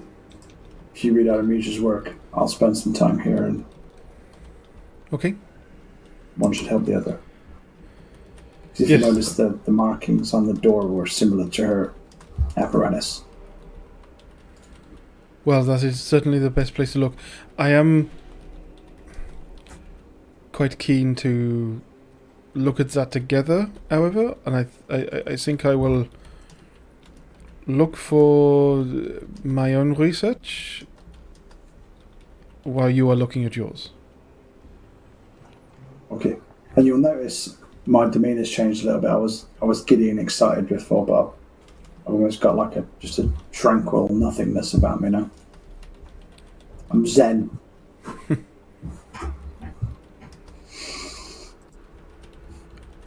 Enjoy As you Lex, wish, but Joel. be careful, please. I know I magic. think I'm perfectly safe here. I do not like magic, but this is new and old at the same time, and I worry.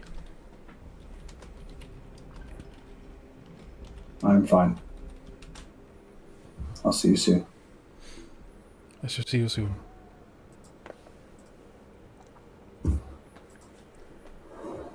Okay, Jewel, you're with me. Lex, don't leave this room.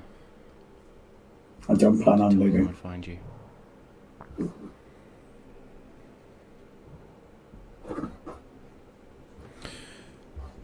So, I'm sorry. I'm sure you are very interested in this as well, but I suppose time is weirdly pressing. Again, too many jokes. Is it possible for me to look at some work on the astral plane and of this entity, the Watcher? I should think we can find something. Do you want to look at Artemisia's works first, or the stuff on the astral plane? As much as that was our original idea, we have been interestingly sidetracked, and I do not want to delay this. So I am going to look at this information I have just asked first. Lex and I will look at Artemisia's when we are both in the right mind. Okay. Astral plane it is.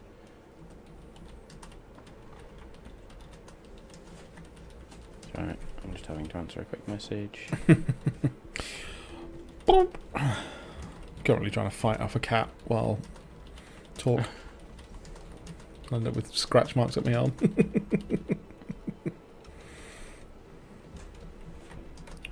Excellent. So, Elysian sort of leads you off back into the arcane library, and you pass through that area of all these magical objects or different weird arcane artifacts and research items, and you are led down a particular part of this labyrinthine library. And Elysian then just sort of looks up and yes, that one, and they just sort of flick their hand and the book flies towards them. And this one sort of hands them both to you. They're probably going to be the best ones for you. I'm just going to sit for a moment. That was more activity that's, well, quite sincerely the most arcane stuff that's happened here in a long while. You mentioned to us you were almost the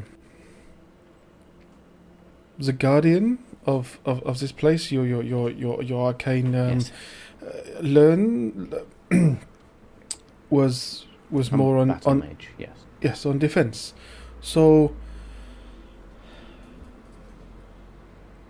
that stuff still, I suppose it all magic still interests you, yes?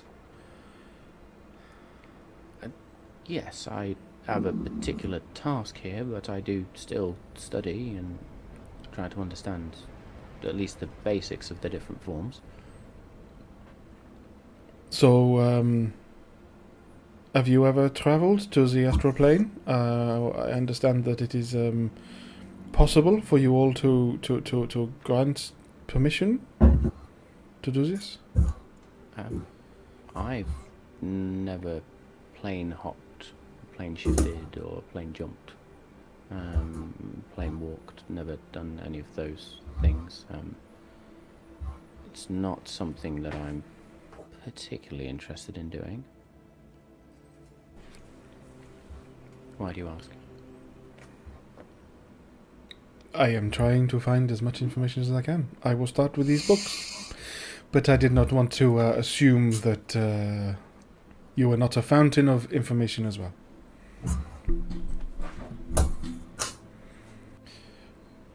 Very well. Right, I shall start here. What are the two books I have? So you have one book that's quite old, quite dusty, leather bound. It's sort of a greenish leather on the front. I'm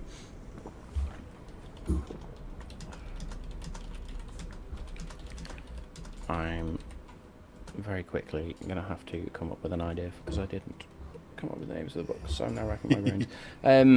So the first one is A Journey into the Astral Plane. We'll say. Cool. Lovely. We'll start with that one then. So I am going to look inside that book. Sorry, token might hit. For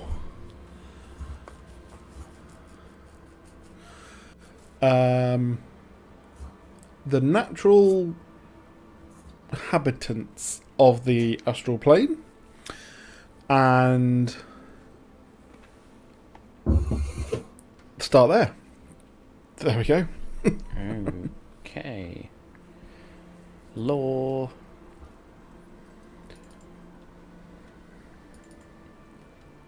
Oh, where did I put it? Where did I put it? And also, if there's a description of where the astral plane lies in the planes, with the barest knowledge of where it stands with all the others. Yeah, make me an investigation check, now, please. Oh wow! Where are we? 18. 18. So you don't have to flick very far into this book until you find a picture of what is known as the Great Wheel, and it is a common belief across Ardalia that this is how the planar makeup is actually formed. And I'm going to send you a picture of it. Nice. Because I should. Let's do that. And drop that in there. Fan fucking dabby dozy. So, as you look at this picture, you can see quite a detailed amount of information just around the Great Wheel itself. There are positive planes, negative planes, outer planes, inner planes, elemental planes, near planes, far planes, law, planes of chaos, upper, lower, and then smack bang in the middle you see material plane. What you notice is that the astral plane is one of the outer planes almost, but it's on the positive side of the spectrum. Mm-hmm. You also do read about a number of other planes there, at least you get the names. You see Mechanus there, which is on the side of the planes of law. Yeah. We also notice that it is not one of the inner planes. What you read about this is that the inner planes are the ones that are easier to traverse, to access. Mm-hmm. The outer planes require power or significant events.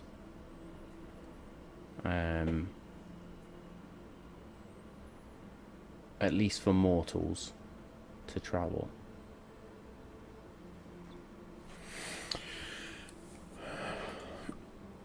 Excuse me. Sorry, yeah. Excused.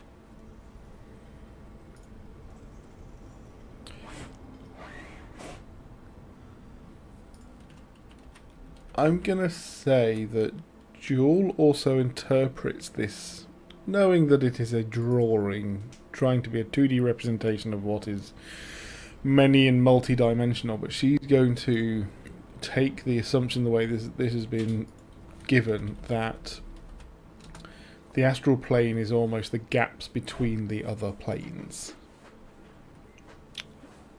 Would be a safe assumption to make. Making it slightly more reasonable as to why she possibly ended up there if she was heading anywhere. Doesn't fully know where. But yes. Okay, so that's that. And then it would be, what lives, in quotation marks, in the astral plane. Okay. You flick to the first chapter. And there is an excerpt from a mage called Lilandry. And it reads as the following. the astral plane is an anomaly. Even thinking about it as a plane is technically wrong. It is simply the space between the planes, as you've just called out. But the fuck me, can I get that word out? But the nomenclature can be made to work if it's thought of as transitive space between the material plane and the inner planes, and between the inner planes and the outer planes. The silver void of the astral sits, facilitating not just travel but life itself, or at least intelligence life, which likely draws cognitive essence from the astral in some way not yet understood. However, whatever its original intention, it has become a place of breathtaking wonder and limitless danger.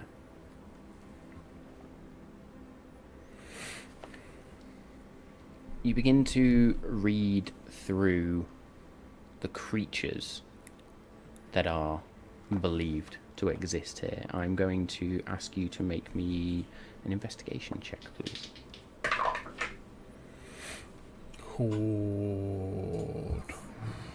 26. 26. So you flick again through this book and find a chapter titled Creatures and Denizens, and there's a note just under this title. A lot of the information withheld in this chapter has not been confirmed as factually accurate, but it is as close as we can get through our current investigations. The first sub-chapter within this, the first sort of paragraph opens with, though it's commonly understood that few monsters are inherently native to the astral plane, over the ages many creatures have likely settled there as a permanent place of residence.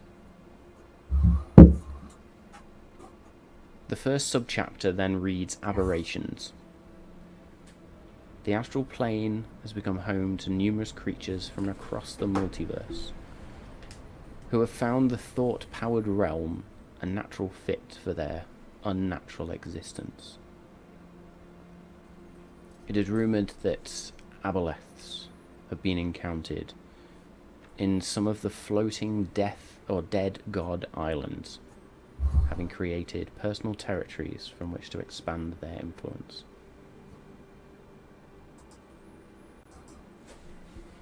There is mention of illithids, and that name means very little to you. They have carved out large sections of the Silver Void for their own personal empires. Many planar scholars believe that the astral plane was a central bastion of the Illithid Empire that once dominated vast swathes of the multiverse. And then another subchapter of humanoids. It reads, humanoids from across the multiverse use the astral plane as a convenient travel route between the planes of existence. Some of them have stopped to stay a while. The time-freezing nature of the Silver Void makes it especially tempting for older mortal beings who have to try to prolong their life outside unnatural means. Wizards, sorcerers, and warlocks often set up homes within floating fortresses on the astral plane, as they are the ones that usually have the magical means to travel to and from the plane without needing to search constantly for a portal. The only humanoid race to truly make the astral plane their home are rumoured to be the Githyanki. These raiders, pirates, and reavers were once part of a single race, the Gith, and they served as slaves under a mighty Illithid empire long ago. They threw off their shackles of servitude, but the race was split by different ideologies. One, the Githzerai, wanted only to find peace and serenity, and they left to colonize another plane. The Githyanki wanted revenge, and they stayed on the astral plane to hunt down the Illithids. Over time, that mentality has extended to much of the multiverse.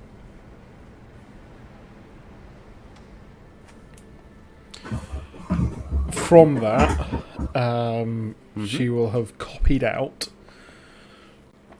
the section of the names of all the ones, even the ones she doesn't understand, and we'll put double question mark after them.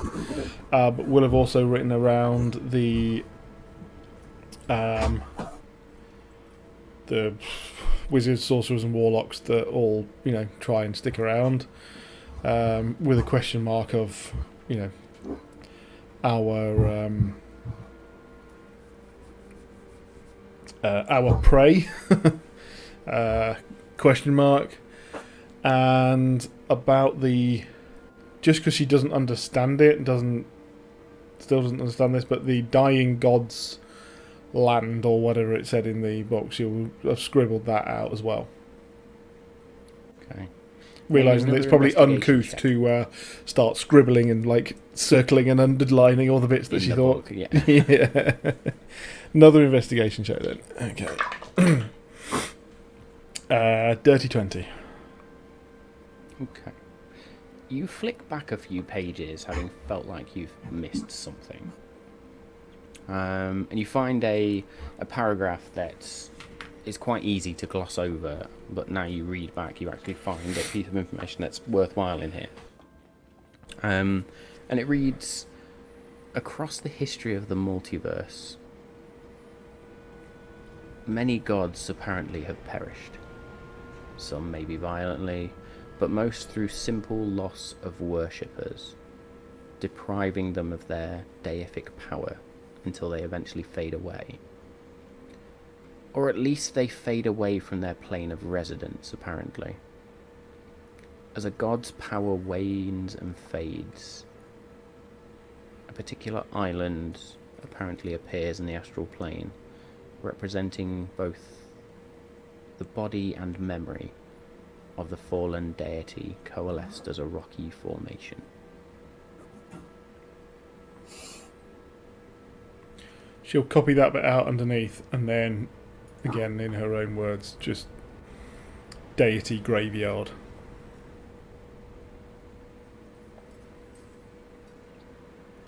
Okay. In her research then, she hasn't... I suppose, she has found that there are numerous powerful beings and creatures who tend to use the astral plane.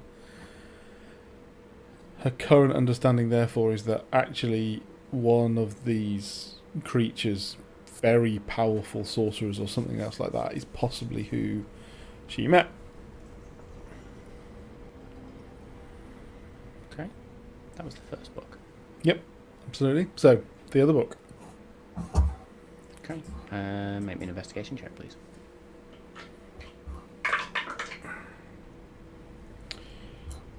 22.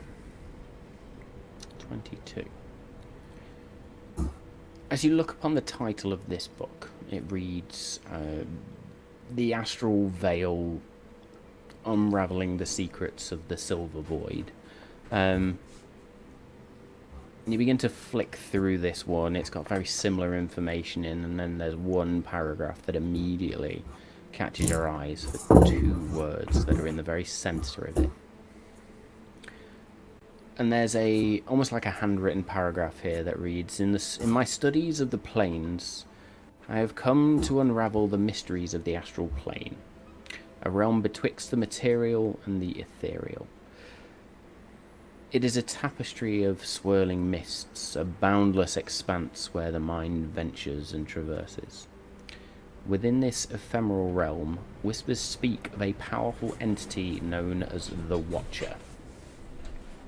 It is said to be a being of unfathomable knowledge, holding the threads of time, fate, and cosmic wisdom.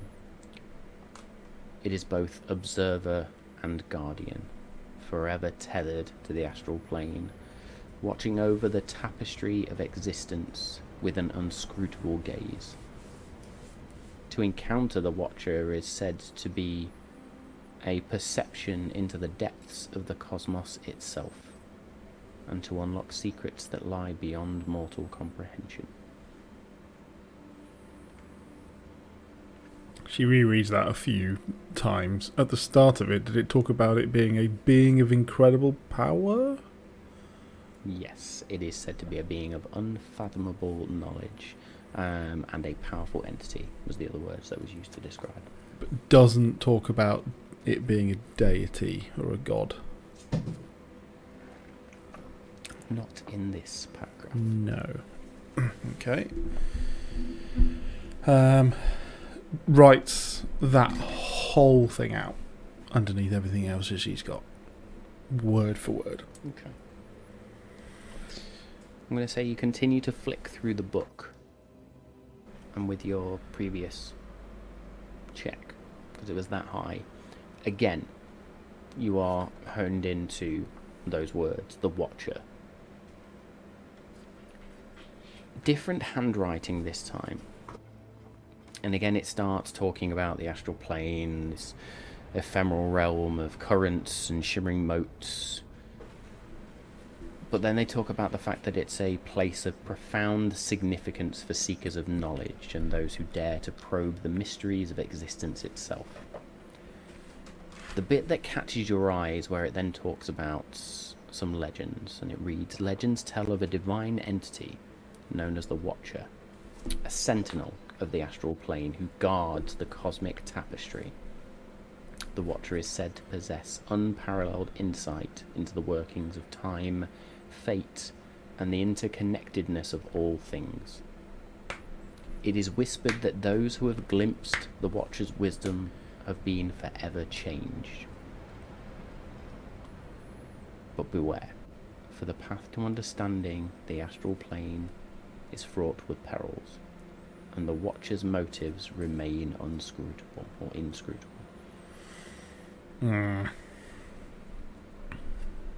She was getting excited until that last bit, and then again, almost like something going, yeah, it's fine. Actually, be careful. So yeah, okay. Probably would make a slightly more condensed down of that, but would still just copy the general gist of that. So what I will do is I will send you all of these as well, just so you've got them. So that's the last one. Dump all of this in my documents to make sure I don't lose them. Yeah, that's cool. And then I need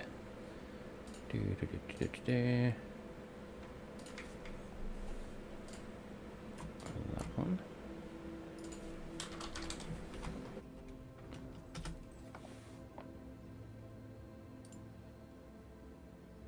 That didn't quite copy, did it?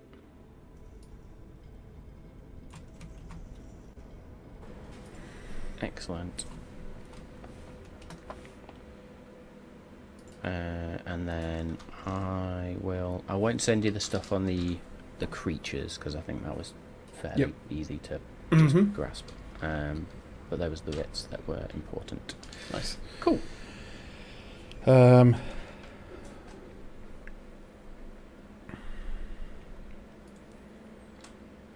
Okay, I think Jewel thinks that she's probably got a good. There's nothing that is leading her to think that it is a deity, therefore nothing to look for in any of that.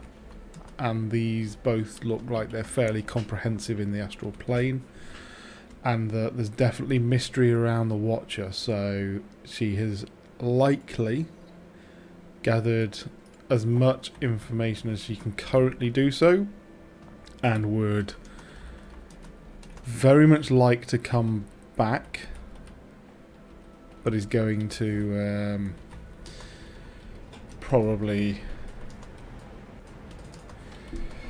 discuss that she comes back another time to just double check she has caught everything.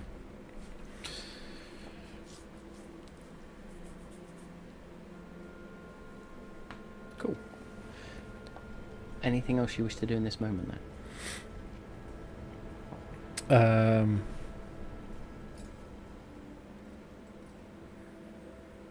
No, I think for now it would be this has been very enlightening. I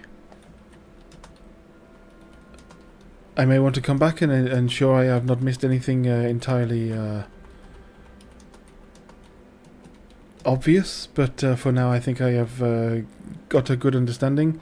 Hopefully Lex has had some time to take a look, because I think that we must not delay in Artenesia's research any longer, and I cannot do it without him. Thank you for being so patient. You seem a little bit shaken, if I may say so. What is it about the astral plane that has you so intrigued? I don't ever know of Artemisia looking specifically into the astral plane. No. It seems that in an unfortunate incident that took place on our travels over here, I did not quite die, but I very much nearly did. And some part of me stayed in the astral plane. I do not remember it that time very much. And from what I can understand, and very recent dreams and understandings, and even the Master Alaric mentioned I had been touched by the Watcher. So I wanted to understand as much about where I had been and who this Watcher was. I don't suppose they got your consent for that, did they? I do not believe so. I do not remember, and I am very cautious around powerful entities. As would I be. I know nothing of the Watcher, but if it's a being from the astral plane, and from what I understand, who knows? Well, consent's important, though. Quite. It is something I think that our group, as new as we are, have come to understand fairly quickly about each other. I openly distrust the arcane, and I am sorry. I know that is quite the point to make here. I was actually more thinking it's a fair one. Like, we delve without any real consideration sometimes. And that frightens me, and so... Why there's only 5 of us that are direct battle mages at any time protecting this tower. Yes, all this makes a lot of sense. I have simply been, well... When I returned, returned with some new, for want of a better word, abilities, and I was not... I knew that I was in control of them, but let's just say it would not have been my choice. I am simply trying to understand what they are, and that will be further research, but for now I wanted to make sure whether I had inadvertently been out of it and sold my soul. So, jury is still out on that one. Well, I've never heard of... Well, you hear a lot of rumours, you read things about the planes. Soul selling and those sort of deals is usually sort of like demon and devil territory. Don't tend to get them in the astral plane. Yes, I use the term loosely. However, I do not know the difference, and I suppose again, if you well, even if there is someone you would agree to work for a what we would consider a good deity, it is still, in my opinion, selling yourself to them. Whether that is good, fine. Guards do it for kings and queens on a daily basis. So, allegiance, I suppose, selling your allegiance is a much better terminology. However, being skeptical, yes, I worry I have sold my soul. I think I just about understand that, but I think if you've not been hurt by it, then In fact, on a few Maybe occasions, I believe it has been helpful. But I want to understand it more. I believe I do not understand the basis behind it. The damage that it creates seems very dark. But I also seem to have a lessened impact if I am in danger. The damage inflicted is much less. Interesting. I mean, after what's happened today, I'm not one to consider predestination, but there's a lot going on here that seems almost too coincidental. Let's go see what Lex has uncovered, and I hate to drag him away. I'm sure you would wish to spend days, if not weeks, in there. However, I think it is going to be something that we can only hope to return and research some more. Of course. So, Elysian and Jewel head back towards Lex. Lex, you have been in this room probably for 45 minutes, an hour 15, that sort of time. Is there anything specific you want to do? Or are you studying the stone, or what? So, I'm I would have studied the stone a little bit, just to become more aware of it. And I've got my arcane focus is my necklace from when I was a child, my tooth necklace, so I will attach it to that somehow. So then I'm wearing it on my person. So Cog actually takes one of his metallic claws and it begins to spin very quickly, almost like a drill, and just punctures a hole through it, allowing you to thread it. And then as I kind of get the sense of tranquility and the essence of time itself in this room, do I also get the sense, if I don't know, meditate or try and connect to it, that time, and there's also a bit of fate there. So I suppose what I'm trying to say is, do I get the sense that I am on a set path and on a set journey, and the outcome might be predetermined, or that I can potentially change what might be in store for me?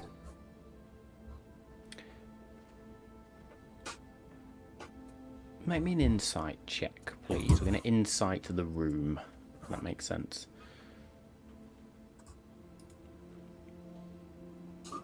18. 18. Okay.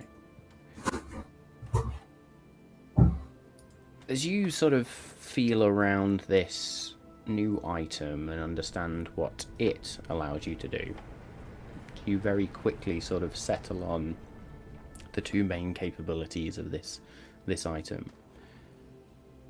You then connect with Cog and almost ask Cog the question of, does fate exist? Is that idea of being on a path a thing? And Cog just almost looks at you with whatever incredulity that Cog can look at you with, being a creature of very little emotion. And Cog just states, we are all on a path. He sets the path.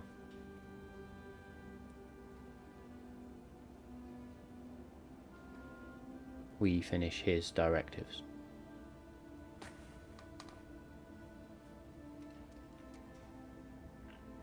And then linking it back to the party, my follow-up question would be, did I interrupt the path by saving Jules' life, bringing her back? Or was that all part of the plan?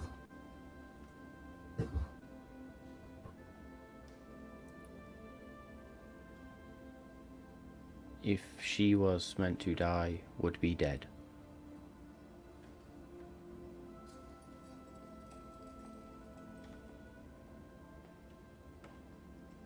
So how do I know?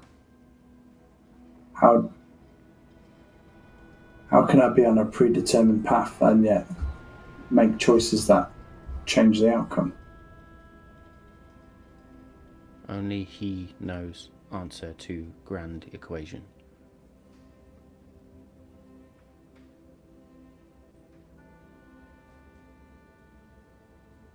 I suppose it's reaffirming that we are on the right path.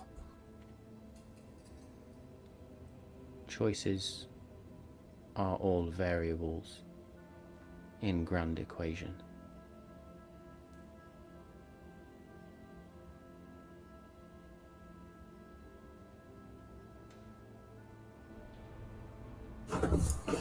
Okay. And then I will sort of come out of that trance-like state in my conversation with Cog. And then you said, obviously some people robbed off with some scrolls and stuff that they want to have a look at. But is there any particular books or markings that I am drawn to or feel drawn to in the room? Make me an investigation check, please.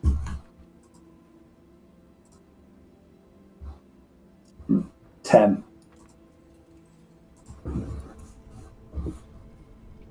As you flick around, you find a particular book, or it's almost like a collection of manuscripts that are then bound into a book, and it is titled The Time Traveler's Guide to Chronomancy. Time Traveler's Guide to Chronomancy. That's a cool. And you can thank the DM's Guild for that one, so thank you very much to Ryan Langer and Micah Innerarity. I think that's how you say their last name. There is a lot in this book. It starts to talk about time travel and very quickly gets almost too complicated for almost anybody to understand unless you are deeply invested into this topic. But you do flick through the pages and you start to read about the science of chronomancy, so to speak, and how mages have bent the arcane power within the world to allow them to do chronomantical activities and abilities and harness that power for themselves, and that resonates into two particular spells which you now understand as part of the stone, which I'm not going to reveal because that will be a really, really shitty way to reveal those particular spells. We'll save that for a time when they get used. Make me another investigation check, please. 12. 12. You sort of flick back to the beginning of this collection of manuscripts. And it describes sort of important figures. And there is a name that resonates somewhat with you. I mean, I can get the right fucking tab. And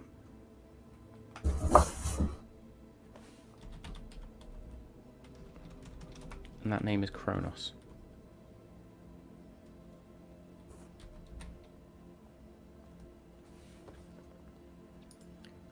And again, when I get...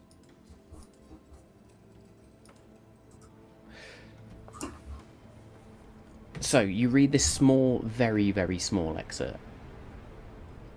And it is titled Kronos, the Fabled Lord of Time.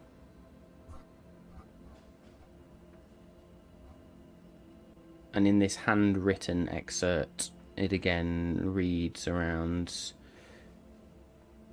I've been able to garner very little of the gods before the gods, or creatures that existed before what those who serve the current gods would call gods. However, time leads me to the understanding of a figure known as Kronos, who presided over the very flow of time, rumoured to be a wise and enigmatic figure, weaving the threads of fate, maintaining the cosmic order. Who knows? Maybe those gods that currently associate themselves with time and prophecy trace their lineage to this Kronos.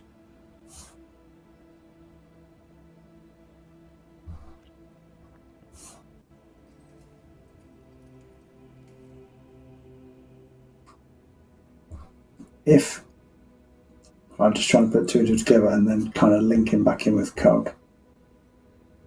If Kronos presides over the flow of time and weaves the threads of fate, did he also create the great equation that Primus now understands?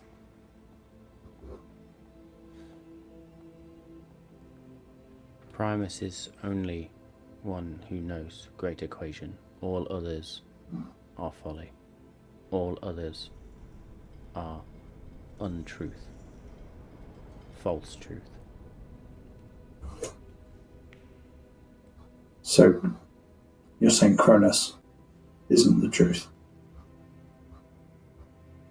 Primus is truth. Is Primus is another name for Kronos? Do you think? Could there be one and the same? Primus is Primus. Primus is truth.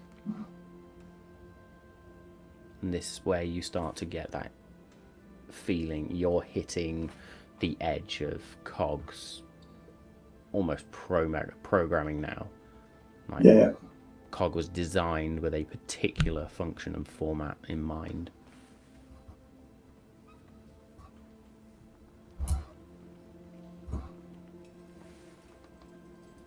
I think I'm asking the right questions to the wrong person. That, my friend, is the right question. End program. If anybody gets that reference, fucking hats off to you. I do, and I don't want to say it. I know which one it is. Very good. In this moment, then, Lex, Jewel and Elysium return. And Elysium just sort of looks at you and says, anything of important, anything of interest? Have you discovered what this is? It's I suppose, for you, the beginnings of the study of chronomancy, magic of time. So, start of a wider journey. The magic of time. Now, I know you've not been in here very long, but let's say I'm just about to be attacked by an enemy. I could pause and shift and get out of the way. If you study it enough, you could potentially move the scales of probability into your favour, yes.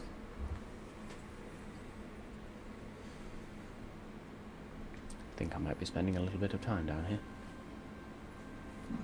I have learned of two particular spells that may interest you, and I'll point him to the book I've just been reading and the spells I've just become accustomed to. Now that one is. I'm going to let you test that one out. If it works, I want to know, and then you can tell me about it. This. Well, I'm hoping I don't have to use it soon, but yeah. if we can keep an open line of communication, I'll let you know. I've realised I've lost my accent. I'm just talking in my normal voice. You were. Yeah. I'm that tranquil. I'm no longer American. God damn it.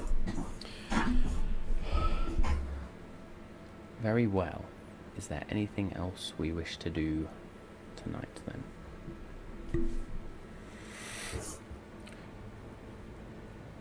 Lex, it seems you have Today for the players. you have found useful information. Not necessarily for the immediate ask for Artemis's work, but I think for our overall quest, it's reaffirmed that we are on the right path and we are meant to do this together. Did your personal research bear fruit? Some. I have nearly just as many questions as I have had answers, but I know a little more now. It does not make me much easier, or feel much easier, but, well, yes. I would be very keen to spend an evening, if not two, trying to find if there is any more mention, but I have found a lot more information here than I have found in a while, and I thought that as much as I know that you want to stay here, we really should spend a good amount of time, you and me, going through Artemisia's works. Agree. So, yes. Perhaps we shall go and do this shortly. I think now is the right time.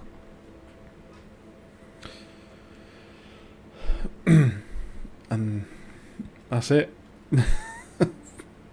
Okay. Both of you make me perception checks, please.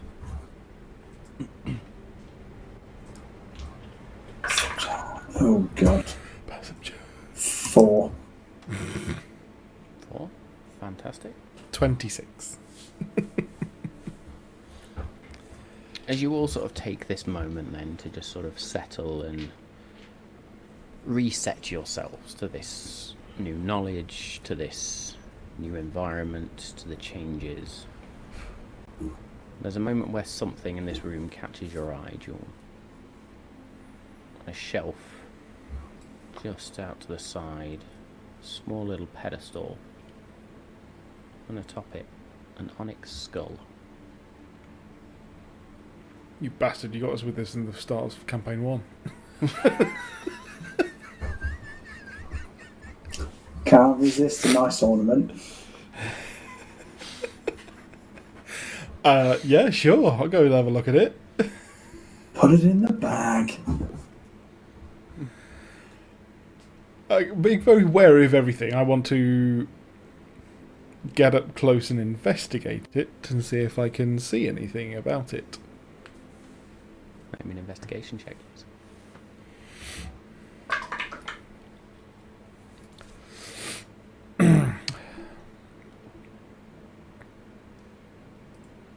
$23.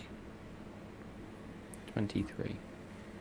It is a nigh on perfect representation, if it is a representation, of a human or humanoid skull, but almost pure black stone, polished black stone, onyx crystal, and just sits on a small wooden pedestal. No notes, no carvings in it, no inscriptions, nothing, just this pure black crystal onyx skull. If I bring my hand close to it, it doesn't like react in any way?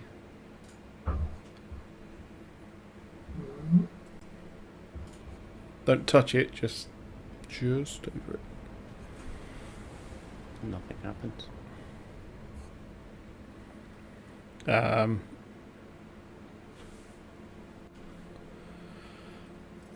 Are there any of the mages around near it?